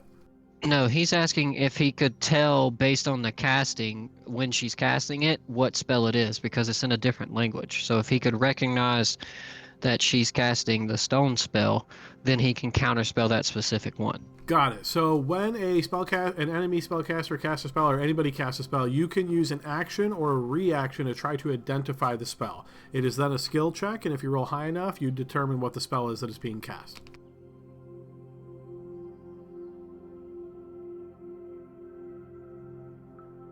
Hopefully that helps. Okay. I think that answers it. Yeah, so Renaud doesn't know this one. If she was casting it again, it would be a gamble if we get the right one. As a matter of principle, I will try and counter anything that I see them doing, regardless, because it usually does not result in good things. But I have that's limited true, energy. but if you can wait until she's pretty wounded, I mean, we can guess that that's when they'll use it to save themselves. Yes, you are correct. Perhaps I will let the first one go through. I do not know what it will be, but I guess our best bet is if we can disable her somehow or keep her from leaving in the first place. Mei, I think your fighting styles, you can hit someone very hard and make them kind of stunned for a while, yes? Hopefully. Maybe that will alleviate some of that issue. So I had this idea, it might be a little bit crazy, but hear me out. So you knew that purple lightning that is on the second floor, just kind of close to the stairs that go down to the third floor. I've seen some of you can move the enemies around. Is there any chance that we can lure them there and then push them into that? We know that is particularly bad. Could have a way of turning the balance to our side. That would be dope. I think that would be. What room is he referencing? The room with the purple lightning that Harmony got turned back into a child in. Ah, yes. May is really curious to see what happens when somebody goes through that. Only bad things. But, well, we'd have to draw them up to that level. The only thing is they didn't chase us up here, you know? They could have been that we injured them pretty bad. It is a good environmental hazard, though. And perhaps I think if we go back to the second level and they are down there again, perhaps messing with the alchemy room, I think we can go the other way around and be in a position to perhaps ambush them before they go back down and get them into that room. Does that make sense? Yeah, and you know, I was just thinking of a way to draw them up to that area, you know. If there isn't any on that level, we could go to the level with that hole. And maybe a few of you with those longer ranged attacks could fire off some shots at some of the ones below. And get them mad and angry, draw them back up to us. Yes, that would probably rile them up very well. Hey, and if they went up that other way, we could maybe use one. Don't you have that unseen servant you were talking about? You could spring that trap on them. Yes, that is another option. I think, we had briefly talked about, and I think this makes sense for us. We continue to hit them in different places each time. And so, like Sebastian just said, perhaps this next time we go to that side, lure them up, push them into the time, lightning, whatever it is. And then the next time we will go to the where the acid trap is, and I will leave him down there, and we will have some of them chase us up, and we will trigger it when they go by. Wouldn't it be harder to get them into that trap than to just cut them down? Maybe, but I have some means to push creatures far away, so... It seems possible, and we got to remember everything we got, you know. We could even use that big hole to our advantage. If we draw them into that area to fight, you guys could push them off the edge there. I mean, they're strong, but 75 feet, that'd do a lot to anybody. Perhaps if we set them on fire too as they fall, they will not regenerate when they hit the ground. Yeah, Yes, let's just start us. using the Scarlet Citadel to our advantage. Yes, this is what I am thinking as well, because there are many dangers there, and yes, I'm sure we can use these against the enemies there. But I must say, I did not seem to be able to hurt those hounds at all. My bow is pretty much like a sheet against them, so I shall try to shoot at Trollkin, and as far as none, it almost seems like a waste of an arrow to shoot at the hound. Sebastian, are you pretty strong? You gotta. Can you use a lot of different weapons? I mean, I don't know your training, but you seem to have a good ability with a lot of weapons. You know, I can't use all of these weapons at once, but I've got a silver warhammer. Maybe you could take that. You notice he taps at the armor on his body and he says, why I wear this armor, truth is I am more lean muscle, not the big bulky muscle, good at moving quick and hitting from side to side, so no, Warhammer is not really playing to my strengths. Okay, well, I've got that's kind of how I fight. I got an extra silver dagger here. Do you want that, maybe, in case something gets up close and personal? Yeah, did we decide that the silver seems to hurt the hounds best? If so, then the silver dagger is certainly better than non-silver. Yes, yeah, we know the silver works pretty well.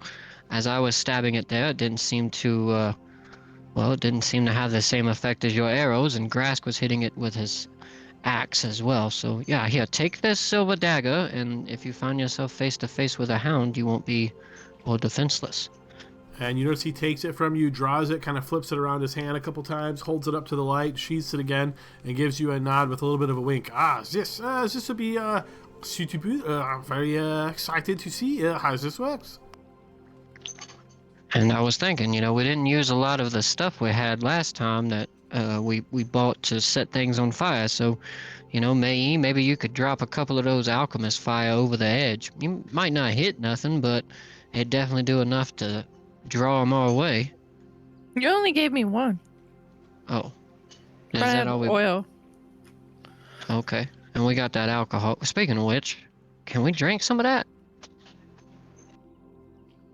He did just fight off a bunch of people. Isn't that worthy of a drink?